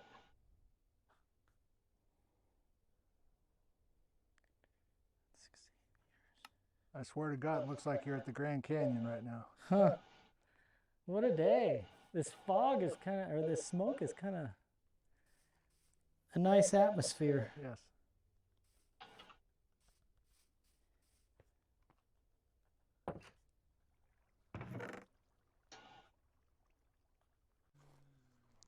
Hi everybody, and welcome to the top of Saddle Mountains in central Washington. Taking a break from the exotic terrains just for today. It's a beautiful Sunday morning. Yeah, there's some smoke, but otherwise, this is the place that I featured back in May with the private land and the amazing exposures of sedimentary and basaltic and volcanic stratigraphy. I'm with a friend today, Sky Cooley, who drove over from Montana. Let's learn from Sky as he continues his studies of calcretes in the stratigraphy here locally. Thanks for joining us. Let's get started. Great to be with you today. Great to see you again, Nick. It's fun. So we're looking west over Sky's head. We're looking down this incredible face of the Saddle Mountains. The Columbia River is in the smoke down there. And we have permission to be up here. This is the private land of the siblings. And so what do we know so far here, Sky? We've got a lip down below you that is the top of the Elephant Mountain basalt flow. Yeah, so the uppermost flow here at Saddle Mountains, the uppermost Miocene basalt, we can see on the rim, just poking out before you drop off into the abyss. And what you're standing on is sort of the upper surface of the sediment that's still preserved up here on the top of this anticline. Good. I think we also let's to, walk a little bit, and we can just keep chatting. These guys. It'd be kind of fun. So what you're standing on is about a meter and a half thick calcrete. It is. That's developed into, looks like heavily burrowed silt with a sandy component to it. And then beneath that is 2 meters of cicada burrowed reddish sandy silt. So may or may not be ringgold formation. Yeah, this looks, if anything, this looks like the Paleosol, one of the 2 or 3 Paleosol intervals in the uppermost ringgold, if anything. Okay. Well, let me drop down over here on this spur. Sure. See what you're talking about, but this is great. Wow.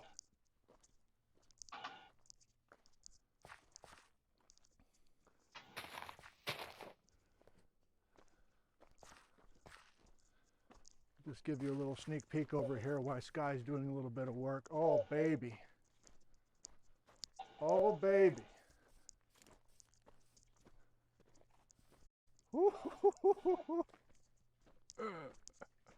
It's a really impressive ravine.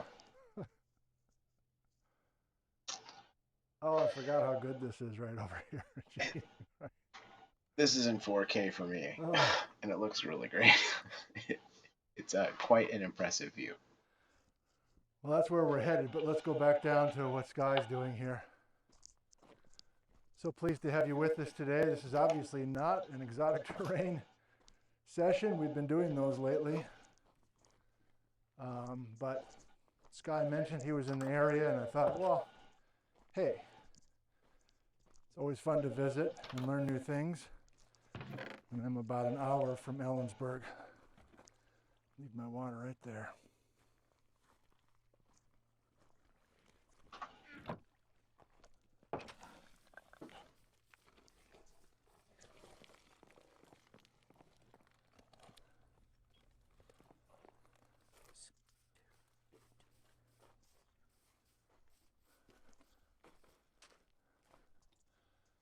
I can't believe I'm excited to look at calcretes, but you've done it. You've gotten me going. Well, it's what they tell us. It's not them alone. It's what they say about the paleo environment, the depositional conditions, the topography. So, pretty spectacular little ledge here. I would say so. And you can still see, even though this calcrete is pretty thoroughly overprinting the sediment, you still see the original sediment, even though it's kind of been inflated and glued together. Wow. But this stuff is this stuff, and this is just thoroughly cicada-burrowed sandy loess. And that's, there's at least 1.5 meters here, and that calcrete is at least 1 meter thick above it, probably more than that, 1.5 meters thick. So 1.5 meters and 1.5 meters. And in between here, up in here, that gray burrowed, see all those little root casts in there? Mm-hmm. That's very typical of these calcrete ledges in this region, is that they incorporate these pods, these lenses of thoroughly burrowed, both rodent, plant, insect burrowed, gray, sandy material. So the calcrete's built on an older sediment. This might be Pleistocene, this might be upper Ringgold, so it might be upper Pliocene, but we can't tell. We just know it's a burrowed sandy loess. All right, well, let me hold you up for just a sec. So I'm thinking back to May when we were together over at Othello, and our first stop, let's say a viewer just got done watching that video. Okay. And we work our way down through the hay bales, we get to that exposure, and you say, here's calcrete, and then we dove right into this little underneath the ledge, and we saw the very top of the Ringgold, which was that Savage Savage Island, yeah. And it was like, it was kind of bluish and goldish kind of laminations or something? Sort of variegated brown, green, black, white, And you said there, I'm just trying to remind myself here, you said, this is a major unconformity, this is Ringgold below, this is calcrete above, and there's like perhaps more than 1 million years of time missing between the top of the Ringgold and the calcrete over there. Over there. Now I can see in your eyes that you're not as confident to say that here because you don't know these strat columns yet. Yeah, so we're discovering something new today, and new to us anyway. So it could be just as dramatic here. It could be the very top of the Ringgold, and this could be this million years of time, and we're into the Ice Age almost. But we're not there. You haven't done your work up here yet. Yeah, we don't know if this is part of the Ringgold or if this is part of the Palouse loess. Okay, so we're at that feather edge between major geologic sort of domains here, right? We talked about that, where we've got scablands, we've got tectonically uplifted ridges, and then we've got the Palouse, which is a wind-blown, wind-dominated region. So we're at that triple junction again, where we're getting aspects of all three. Mm-hmm.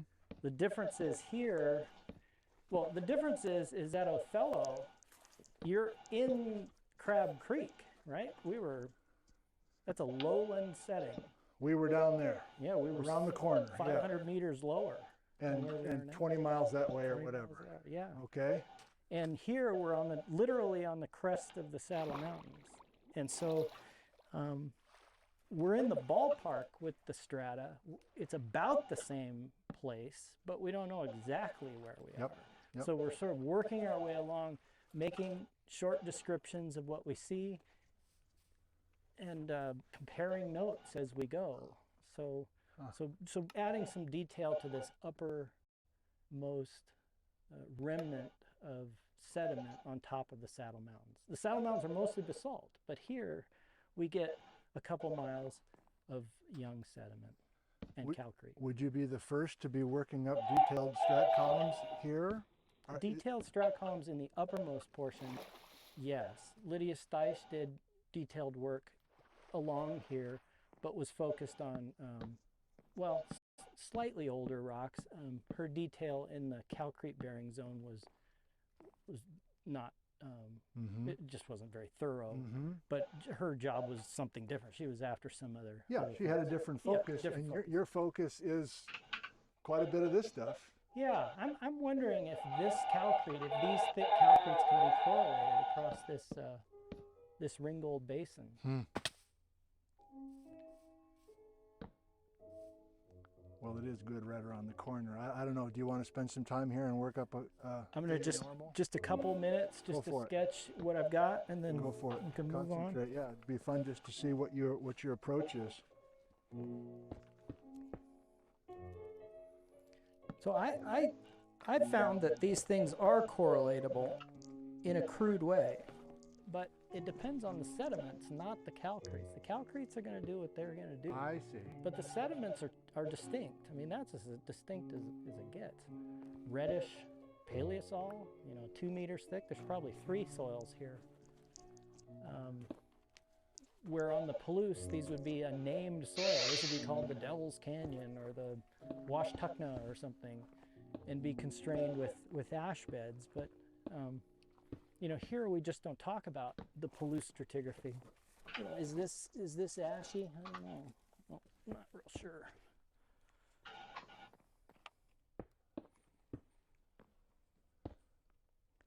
So I'm just taking some kind of crude, quick notes.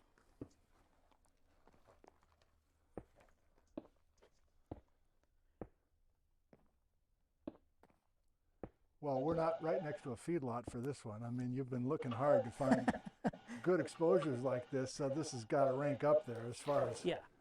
Yeah, I mean, this is as good as it gets anywhere in the region, and that's why I'm, I think at the end of that video I said, some of the named paleosols that have been established in the Palouse might best be expressed at Saddle Mountains. And I think this is kind of where that idea comes from. We are. I could be wrong. Well, for the viewers, I think you're aware of this by now if you've been watching a number of the videos on the channel, but this is a mix of talking to folks who've been carefully studying a place for decades, like Bob Miller, but also working with guys like Joel Gombiner or Jerome Lessman, who were visiting, in the middle of their work or even at the beginning of their work. And maybe for this location, maybe it's appropriate to say Sky's just starting to get familiar with these sections. You've been up here a little bit, but...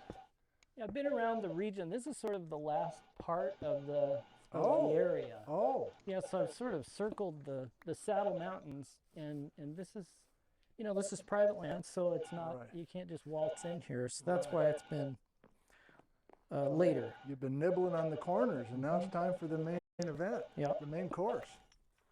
Sweet.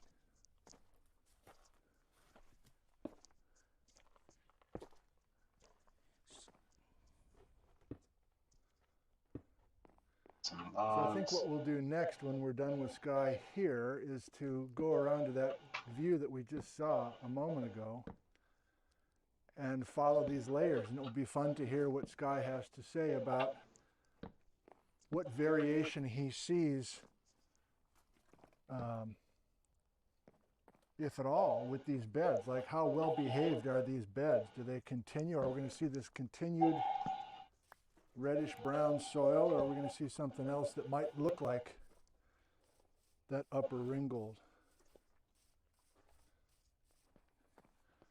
But one more thing, just for you viewers. I've mentioned this in other videos, but just in case it's not clear to you, there's a major fault right here, the Saddle Mountains Fault.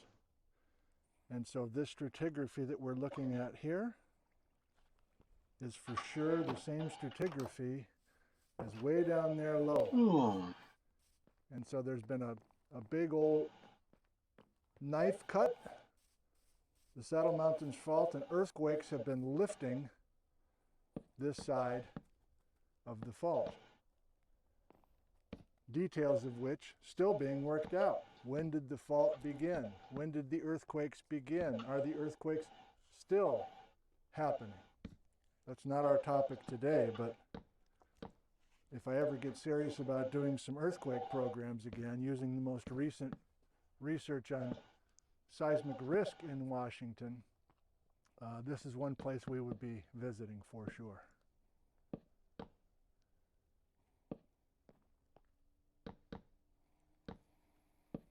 It's something that you just learn as a geologist. It's sort of soils and it's sort of geology, but you got to kind of make up your own units and then stick with them.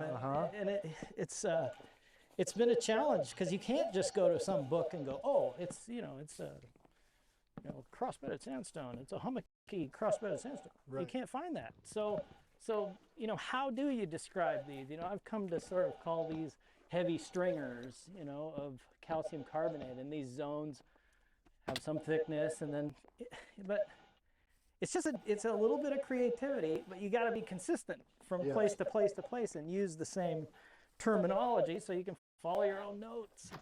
Well, I got to say I'm slightly less clear on how you're able to follow these calcretes if they're not always on top of the ring boulder. They're not always, full of ice age flood boulders or something like that. So is it just a general thickness of this stuff regardless of what they're masking? Or how are you feeling like you can use these calcretes to go regionally, as we'll see, we can get down here. Well, we know we're above the basalt, right? We know we're above the basalt, and there's nothing above us. So we know generally where we are in the section. Okay. And we know where things have been mapped. Yeah, so good call. So that's super unfortunate. Here's these little funny features. So sort of this package of calcrete here with sort of this horizontality. Same thing here. And then here's this big gravel pile. These are clearly clasts of calcrete. This is, a deposit that's channeled into the calcrete, which is not unusual. Really? But yeah, and you can see here's clasts here. So you start to develop an eye. I guess that's, continuing what I'm talking about. You do develop an eye for this, but it does take a little bit. And those are important things to see. What you're seeing right there is important. That's flowing water or some other means of collapsing clasts into a trough. Doesn't look like it's faulted here. But a little oddity. We'll see if we can find that again, maybe in a bigger deposit. None of your black pebbles that you had at that feedlot stop. No, we're not seeing basalt clasts here. Nothing that looks like a flood gravel. I mean, come on, that would be the ultimate. If we had flood gravels on top of this thing. It'd be fun to find, wouldn't it? And we know what that would mean. We'd mean that we need this entire uplift to happen younger than the oldest floods. Yeah, which we know, are certainly younger than 2 million years. Yeah.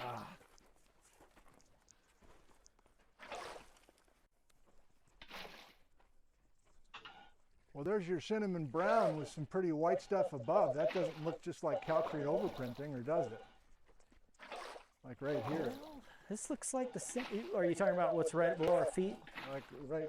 I think that's the same as what we were just looking at. Yeah, let's go confirm that. So we had 1.5 meters of thoroughly burrowed, reddish, silty, sandy soil, or at least sediment. Yeah, definitely, probably a couple paleosols here stacked. See this spectacular tubes here. Oh my.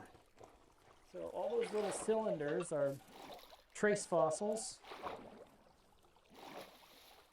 And that reddish color is saying that it's oxidized, and that goes with age. So that's a part of diagenetic processes. These are, who's burrowing here? So those are cicada. Cicada? Yeah. Potentially 5 million year old cicadas? Probably not that old, but certainly Pleistocene, possibly Pliocene. Huh. But this is really common in sort of the lowest portions of the Palouse. Huh. Yeah. So that's a vote for Palouse and not necessarily for Ringgold? Well, what it says to me that this is not necessarily an alluvial deposit. This doesn't look like a riverbed or an overbank deposit to me, right? We're sort of in that dryland loess category with some of this look. It's really uniform. There's no bedding. It's thoroughly burrowed with things that don't like to be wet. So we're still in that possible lowest Palouse loess.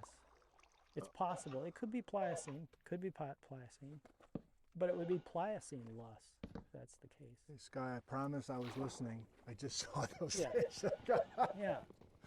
Should I be getting excited? Is this? Well, so at Othello, when we looked at those calcretes, we saw exactly the same relationships. Thick calcrete scaffolded on some deposit below that changed, but we had, well here, right here. See, there's that gray, sandy bed that we saw pods of, lenses back at the other one. There's the same stuff, and it's associated with cobble pebble gravel here. So, you know, what are our possibilities? This is definitely flowing water. It's not a huge amount of water. You know, this is either a distributary channel on an alluvial fan, or there's a side stream channel. You know, there's not a lot of excitement here, but it is gravel being moved by water, which means you're in a lowland setting, right? These root casts are wetland plant roots. So is this an overbank deposit that dried out and then was burrowed, or was this loess that was just burrowed at some point? Oh my goodness. Don't know. But good eye. Yeah, pretty cool to see small cobble gravel right here associated with the base of that calcrete. Well, that creeper explosion is immortal at this time. So at the last stop, we had maybe 1.5 meters of this reddish, burrowed, silty, sandy stuff, and we've got at least that here. So basically the same stratigraphy as we were just looking at. Sure. But we picked up those gravels, where at the last place we were just seeing that, those root casts in that sandy gray lens came and went. So if we keep moving along here, or maybe go up, either way, it's just spectacular. It's massive looking. I don't know if that's just a face or if that's really the calcrete itself. Yeah. Yeah, when it gets old like this, when you get such thorough overprinting, it just sort of plugs every pore. And so you don't have much record of the parent material. It's just all calcium carbonate. I mean, I gotta take a picture, right? Come on.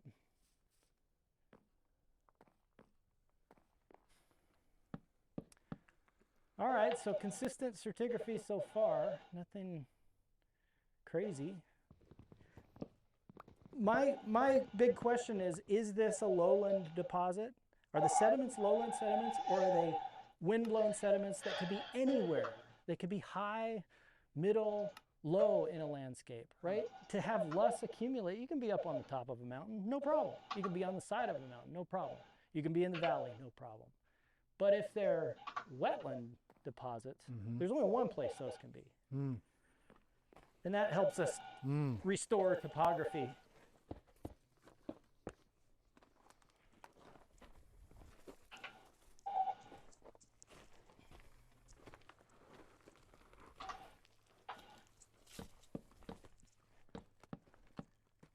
Yeah.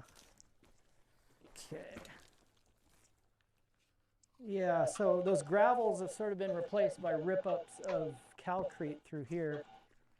So we definitely got flowing water through this section.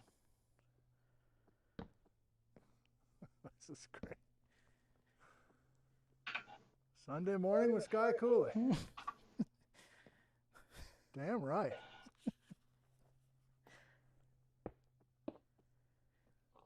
I wish I had like 30 years of like, oh, I've seen this, I know all this stuff. But that's just not the case. You know, this is like year 2.5 for me on this stuff. And that's the way it works. Yeah. So the calcrete's thickened here. The sediment package seems to be thickening to the west or to the east, and it's got more variety to it. So those gravels that you picked up on sort of express differently as you go laterally. Their lenses and the energy's changing. So you've got little rip-ups, some gravels, but they kind of peter out laterally. But good eye, man, really good eye. We should see like full-on channel gravels at some point. If we've got small channels like this, we should find, you know, full-on cobble gravel deposits.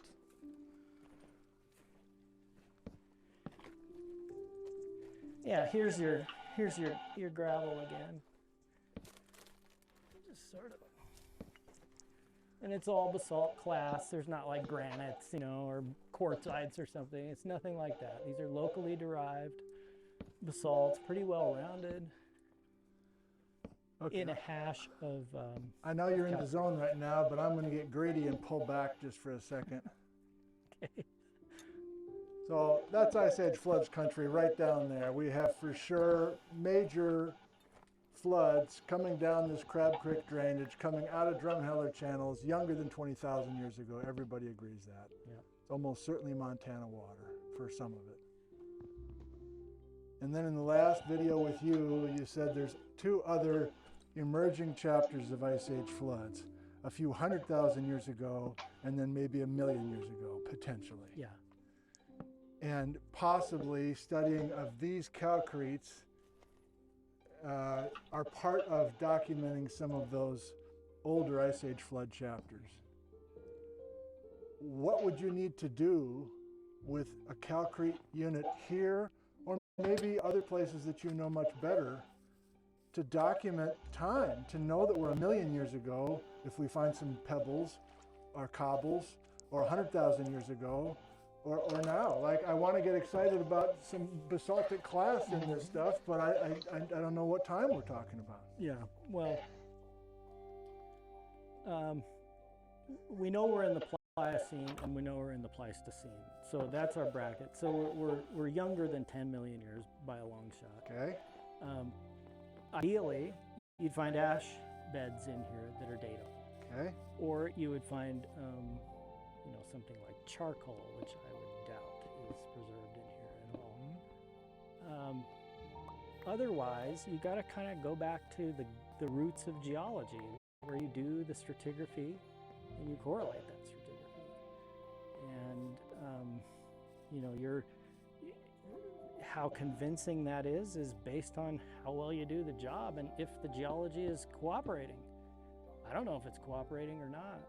Here, so dating this stuff would come down to, you know, accepted geochronologic methods like ash. And here, these beds are ashy. It's hard to find ash, but it does show up. This sort of cobbly gravel doesn't mean a whole lot to me, because it could be an alluvial fan, which puts us up in the highlands, no problem.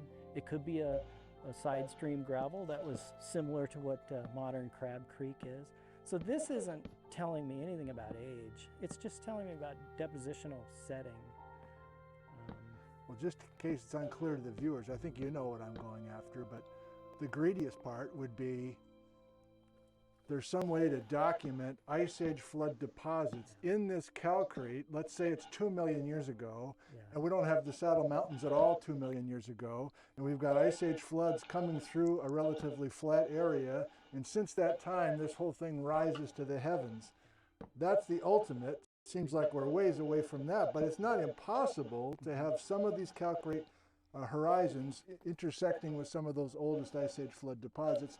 And the punchline is, today, these are 1,000 feet higher than they should be. Yeah, I mean, if that's what's gone on, that would be sort of a revolution around the Pacific Northwest. That'd be a big deal. Yes. I'm not saying that now. Right. I have, may or may not ever say that. Right. So what I'm interested in is understanding where we are in the topographic setting from about 3 million years ago to 20,000 years ago. Okay. Unconformities sort of provide that context.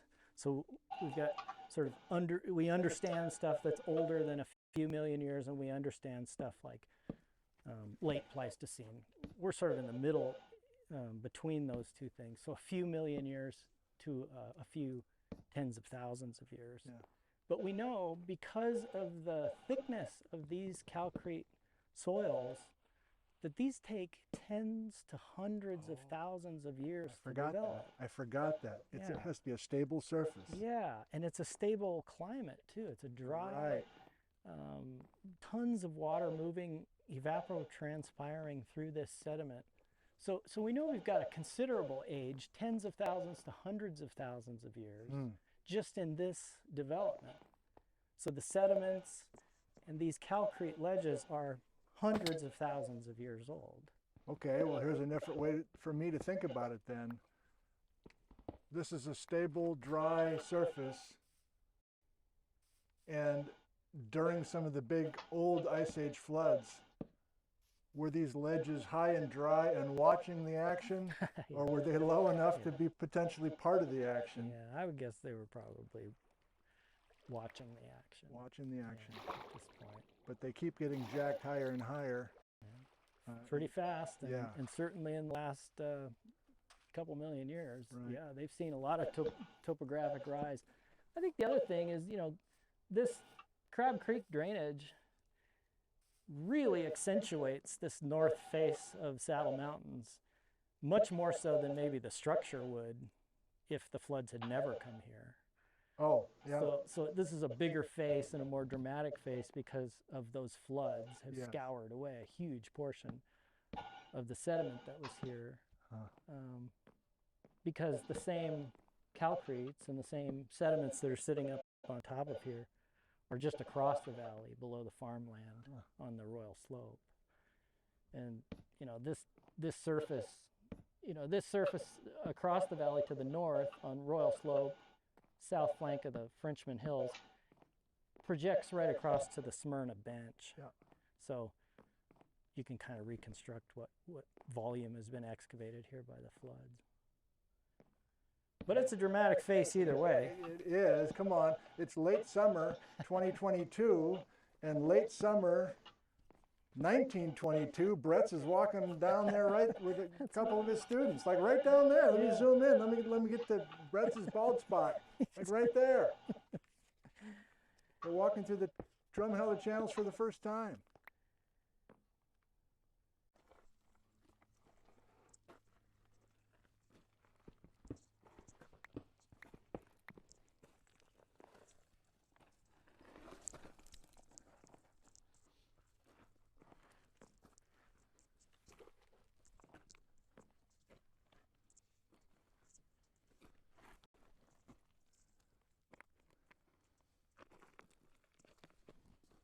And sort of just, every time a basalt flow comes out, it takes a certain amount of time, it wipes out the landscape, and then the drainage is reestablished, and the sediments start coming back.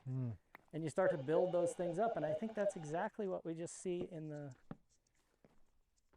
the Ringgold too, but it's, this isn't Ringgold what we're looking at. This is sediment that's in place where Ringgold should be, but is it Ringgold? Well, it sort of looks more like Pleistocene stuff. Oh, here we go. Than the Savage Island. Here we go. That's what I'm fishing. Okay. So you know what the Ringgold looks like in many of your other strap sections, and you're not seeing smoking gun Ringgold up here, even though it says Ringgold on a bunch of the maps. Yeah. It's still possible, but you're not as convinced it's all Ringgold. Yeah, I think that the calcrete functions as sort of a mapping criteria for Ringgold, even if Ringgold isn't there. So, it's possible that these are not basinal deposits. It's possible that these were just above the lowland, the Lake Ringgold sediments being deposited in Lake Ringgold, right? So it's possible that these were never lowland deposits. I think we'll figure that out by looking at them. So we may be above the highest shoreline of Lake Ringgold in this package. I don't know. If these are Ringgold, then they are sort of odd. I mean, they don't look like the upper Ringgold that's established around here. They look more Pleistocene. So what if they're Palouse? Yeah. What does that mean? Well, so a big story about the Palouse loess in the last 20 years has been big pulses of wind-blown sediment have accompanied floods, mega floods, right? So big floods and then big pulses of loess that build on the Palouse. But if you've got Pliocene loess, you didn't have floods in the Pliocene. You didn't have mega floods in the Pliocene. How many millions of years ago for the Pliocene? 3, 4, 5 million years ago. Okay. So loess was present in the Pliocene, certainly not at the thickness it is in the Pleistocene, but it might be there. Huh. So you get a dry, windy landscape that may have existed since the Cascades rain shadow was established, which is a few million years ago. So we're looking at these, and they look like low-angle loess, slightly sandy, with little stringers of gravel, and then these thick calcretes built through them. These aren't high-angle anything. This is a low-energy environment. Which was implied when they mapped it as Ringgold. Mm-hmm. Yeah, and I'm not even sure I didn't bring the map, but I'm not sure exactly where they draw the contact for Ringgold here. But they called it something, and I think they call it the Plio-Pleistocene complex, or the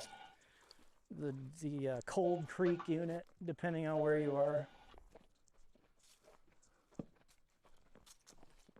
Well, I don't know if you want to bring Lydia into this or not, but she's finding all these zircons in what she's calling Ringgold up here, and that's where she's got her Snake River sands and all that. Yeah, I think sounds like the Columbia flowed through Crab Creek for a time, and maybe the Snake system did too.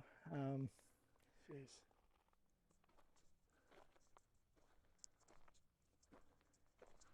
So do we see anything really wild or different here? Not really. We're still in that 6, 7, 8 meters of section above the Elephant Mountain. I can't believe this place. The lighting's even better than in May. It's getting better as the hour goes by.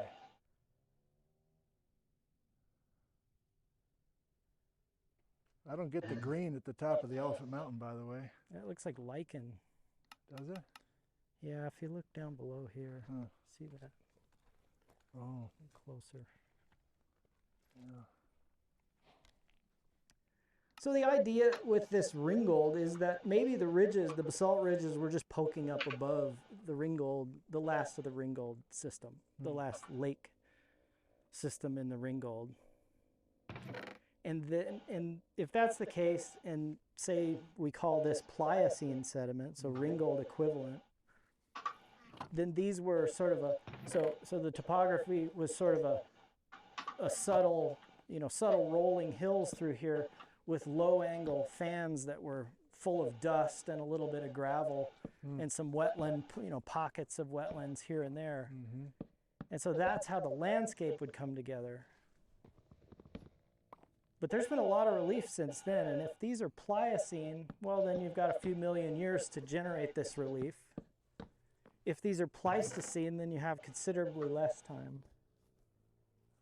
Well, that would be, talk about revolution. If these are Pleistocene. If we're popping this thing up in 2 million years? Yeah, if the Saddle Mountains is 2 million years, that's a big deal.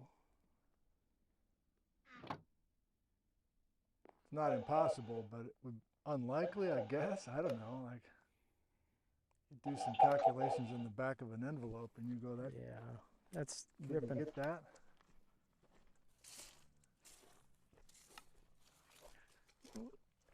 I just feel like we're. So when you move, so in Othello, you've got really thick calcretes without a lot of sediment between them, and they're sort of welded on top of one another. Oh, yeah. And as you move into the Palouse, you start to sort of fan the calcretes with the increasing sediment. And I feel like that's what's happening here too. We're sort of increasing the amount of sediment here in the soils. The calcretes are separating more and more, and they're becoming more distinct, and the sediments between them become more distinct. Yeah, it's almost like you get more. You got more than 3 ledges now. Yeah, yeah, yeah. They take on. We had 1, then we had 3. Now we got more. Yep. You pick more thickness. And that makes sense. That sort of thinning and thickening with a fan environment, right? Where you've got quick changes in the thickness. I mean, we're only talking a few meters, but a low angle fan environment would change thickness quickly. Here and there, if it were flashy slopes, flashy, storms that sort of create gullies and fill gullies and create a new gully. But everything's low angle, that's for sure. So let's look at this. Is this that same burrowed brown unit, or is this an overbank deposit or something more, maybe wetter?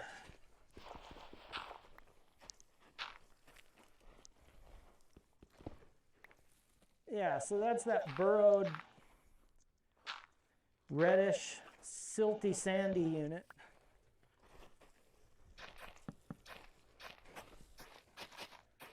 That repeats. So in the Palouse, they've named, several paleosols based on soil criteria and age and bracketing by ash beds and by unconformities. But here, those soil units we don't use that terminology, and we don't know if these are the same soils or if these are much older.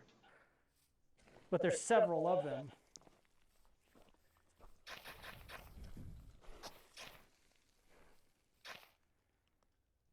Man.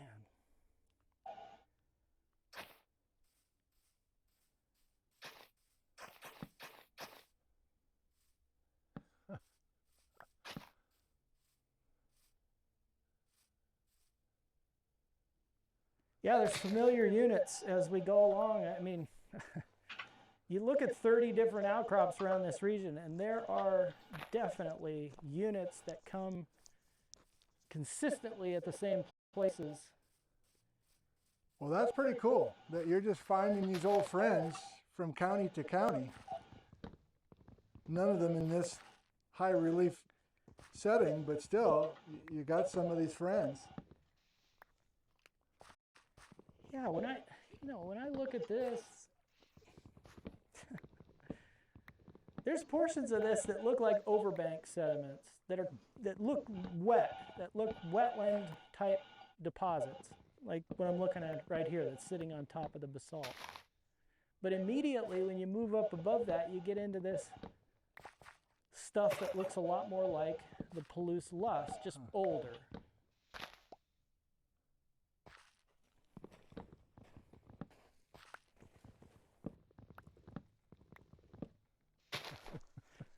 Now look at that slug. I mean, that's a big tophaceous. Is that your, that's your Cougar Point, isn't it? Yes, it is. God, that's thick. That's reworked up the yin-yang, I guess. 20 meters thick. Unbelievable. That's the company line. I have no idea how accurate that is. Is that just one sample out of, where did they sample to get? Well, I mean, the bottom 3 meters of that is almost pure ash. And then above that, it gets browner and definitely takes on a different character, but pretty ashy. I've been there. And there, the brick red is in the bed. It's not in the basalt above it. At least it appears from here. Well, come this way a little bit. You pick it up a little in that pod. But yeah, maybe that's a weathering. It expresses better in weathered basalt maybe than fresh cliff face there. It may be our perspective here, but you asked if the top of the Elephant Mountain was an erosional surface. It sure as hell looks like it from here, doesn't it? Absolutely. Look at that angular unconformity between the calcrete ledges and the basalt. Yeah. Yeah, quite a bit of relief there. These look folded too. I mean, that's not just erosion. That looks like we're sort of dipping into that saddle. Where's Smyrna Bench from here? Is it around the corner? Way down? Yeah, another few miles. Yeah, because this is the crossing here. This is where I hiked up before. So that's the crossing. Yeah, there's the first campground. Yeah, a couple miles. You hiked up.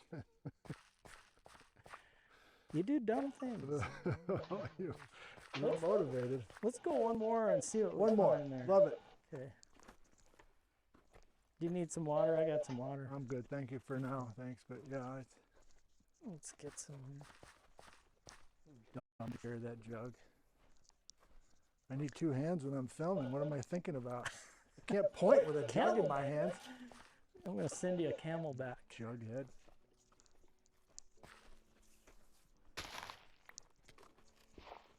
Yeah, pretty good unconformity there. And that's been well known. I mean, from the beginning, the first people out here were like, yeah, there's an angular relationship on the top of the basalt with the sediments, with the ringgold, with the calcrete. What does that tell us? What does this angular unconformity tell us? Yeah, well, there's time loss between there, right? So you've got development of the fold, and that was accompanied by erosion as it emerges. And then at some point, that eroded basalt surface gets inundated again by what looks to be fairly, I don't know, slope deposits, but low angle slope deposits. We're still kind of low instead of real low, and not up high. Again, we can't be depositing that sediment up here. Not on a ridge crest. Okay. Not on a ridge crest, but you know, if the relief was a lot lower, you know, more like the Frenchman Hills. You know, Frenchman Hills might be a good analog. Where, they're a mountain, they're a thrust structure, but you know, you hardly notice them when you drive by them. Right. So there's gravel in this unit here. So your gravels are everywhere. They just come and go, but they come and go quickly, and there aren't big cobbles. So locally derived distributary fan channels. Softball-sized gravels, sort of sub-rounded, angular.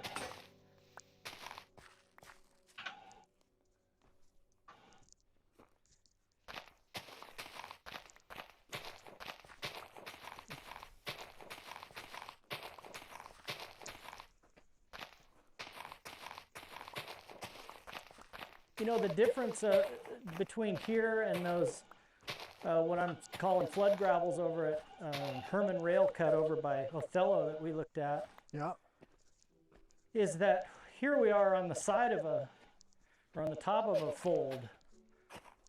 Over there, there's no fold anywhere near, so you have to call on different processes to create the gravel. Yeah. The gravel here are probably alluvial fans. The gravels there cannot be, because there's no fold. That's really helpful. Context is everything. Yeah. In the middle of some flat place, you got these huge boulders.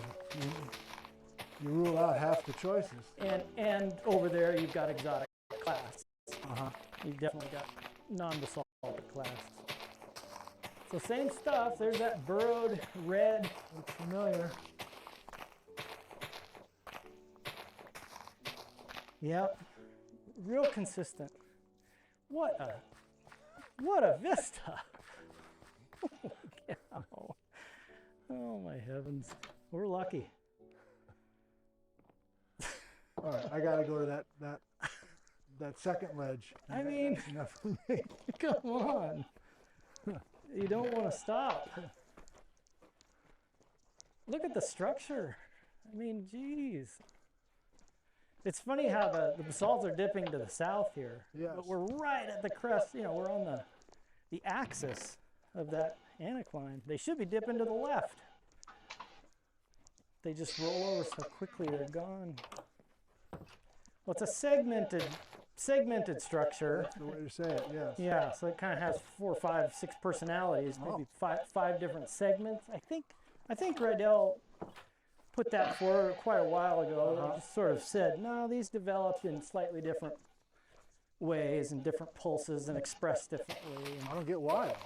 Well, I think a lot of mountain ranges are segmented. We just tend not to, you know, the people that do detailed work on any one mountain range are going to find segments, and people that, like us, that don't, probably don't. Yeah, what a shot.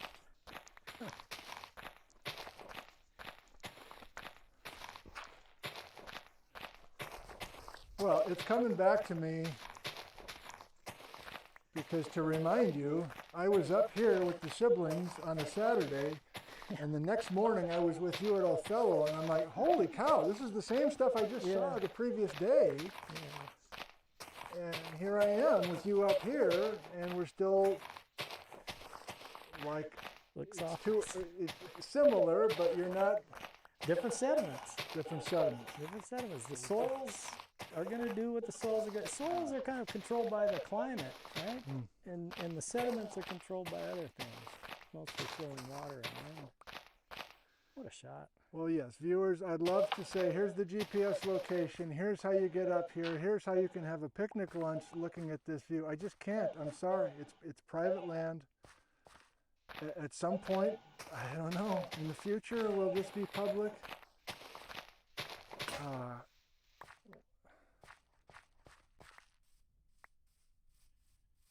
I won't say it. I'll just say that this is an incredible place.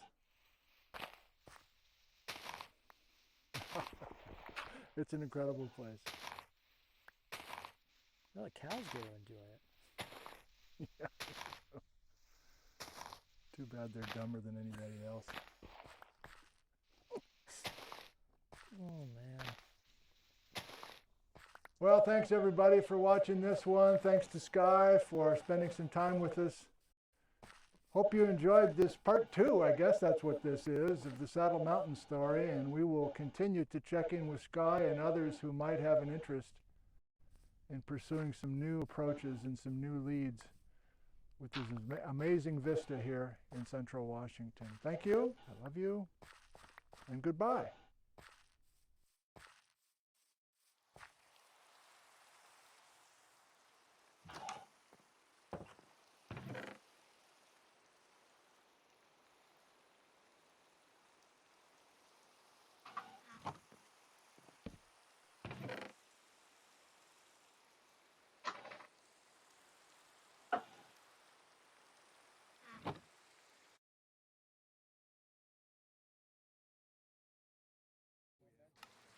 Hello everybody. Welcome to Lion Rock in Central Washington. We're having a party up here, and right off the bat I'm going to ask if we're doing okay, 5x5, and I'm also going to give you the time. I have 9:50 a.m. So if you're watching this in replay, the program will begin in about 10 minutes. I don't know how many bars of coverage I have. Geologically speaking is here, says 5x5. I'm just going to say hi to a bunch of folks. I'll just give you a little swing here as I do it. 500 by 500. Oh God, that's better than 5x5. Oh, I can't go all the way around? I guess I can't go all the way around. Let me come back the other way. We have a spectacular morning, and Mount Rainier. I want to show everybody. This is slightly better than the foot or a hole in the rock wall that I was in before. Want to say hi to your friends here?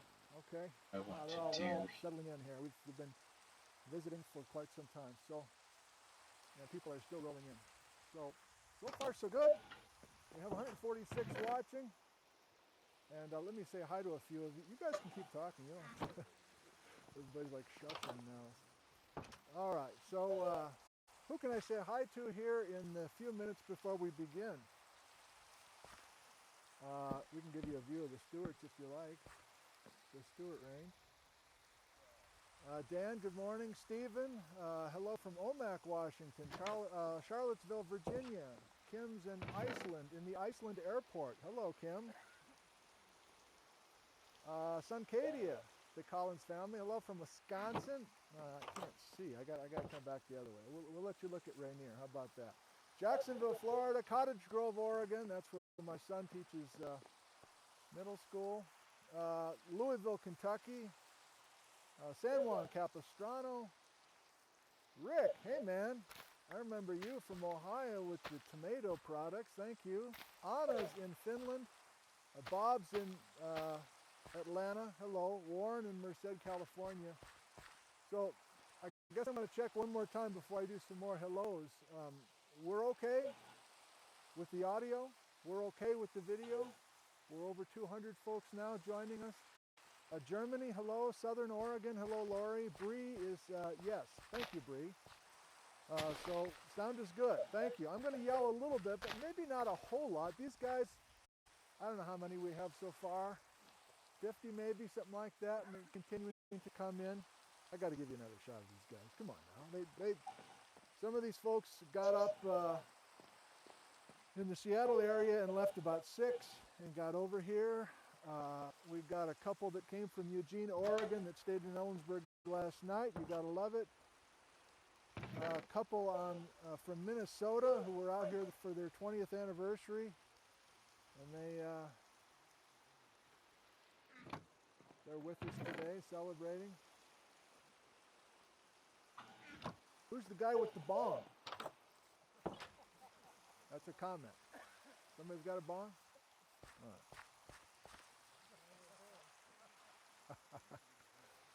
Hello, Bo in Copenhagen, Denmark.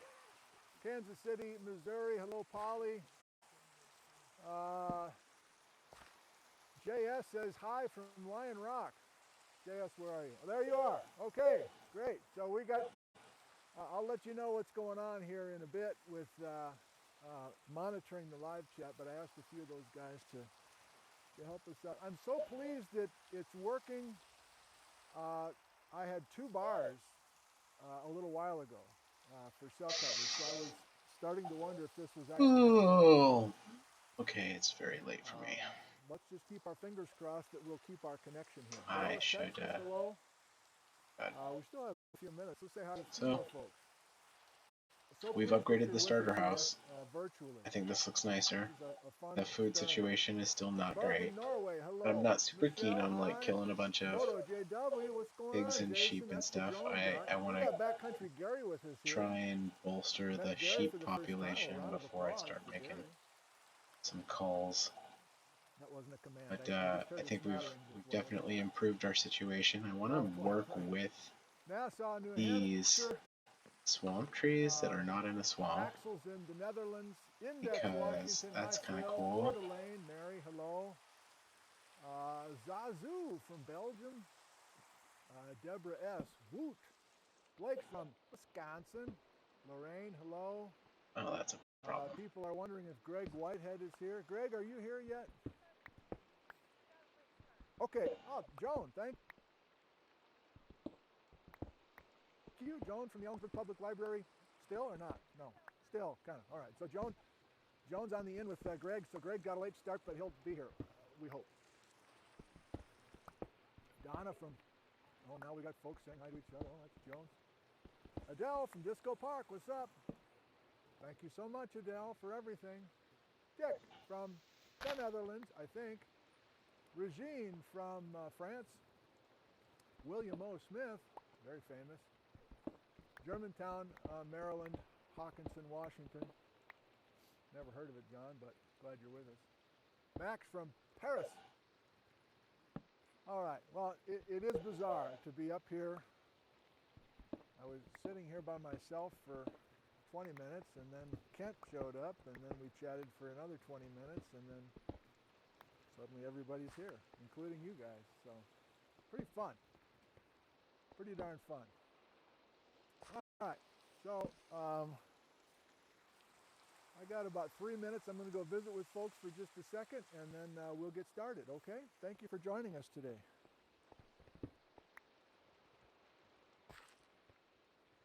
Oh, you want to be off camera so you can relax? Yeah. Okay.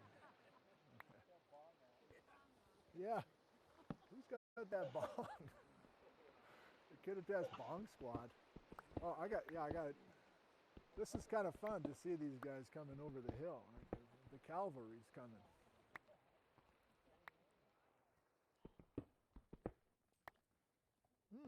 Delicious. Kind of a mistake to eat this before I started. Alpha.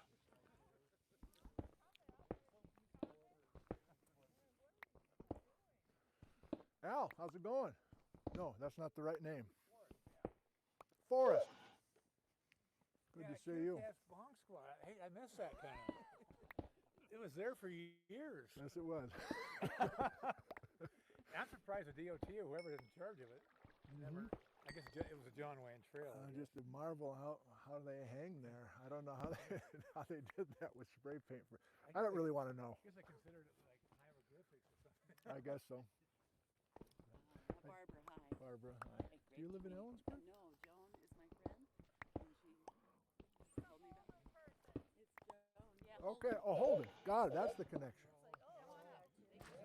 Okay. I meant to ask you earlier if you remember Ron Hales. It's my uncle. He was a professor at Vaguely familiar. Yeah, we may have crossed paths a little bit. All right, Kent. Well, it's not just you anymore now, I guess, huh? Okay. Great to have you guys here. Thanks for coming. How are you? Doing fine. I'm Mike. Mike, nice to meet you. Nice to meet you too. Yeah, I had you in 02. I haven't dropped the class because I was taking too many credits. It was an introductory, I think, geology class, but I ended up majoring in anthropology and Okay. Okay. Well, this is a over. You're taking it over. Yeah, it is. This is great. Yeah. Okay. Thanks, Mike. Thanks for doing this. Sure. My name's Deborah, and I want to thank you for your videos. They've been really nice to watch, especially these last 2 years. So much. And a few places I've been to. I had geology years ago, so. Oh, nice to meet you. Okay, you guys, I'm going to get started, I think. Yes. Don Stuber, Yakima, Frank Bacon. Oh, You sure. remember Frank? Yeah, I do remember Frank, yes. He's still alive and kicking. Okay, well, good. Well, thanks for coming up today. You bet. Feel free to come closer. I think that's going to be the end of my stream. All that stuff is gone. 100%. All that stuff is gone. There's no way I'm going to be able to get down there and get that. So, y'all have a good night. Thanks for watching geology with me. For having me watching my stream if you do. Have a good night.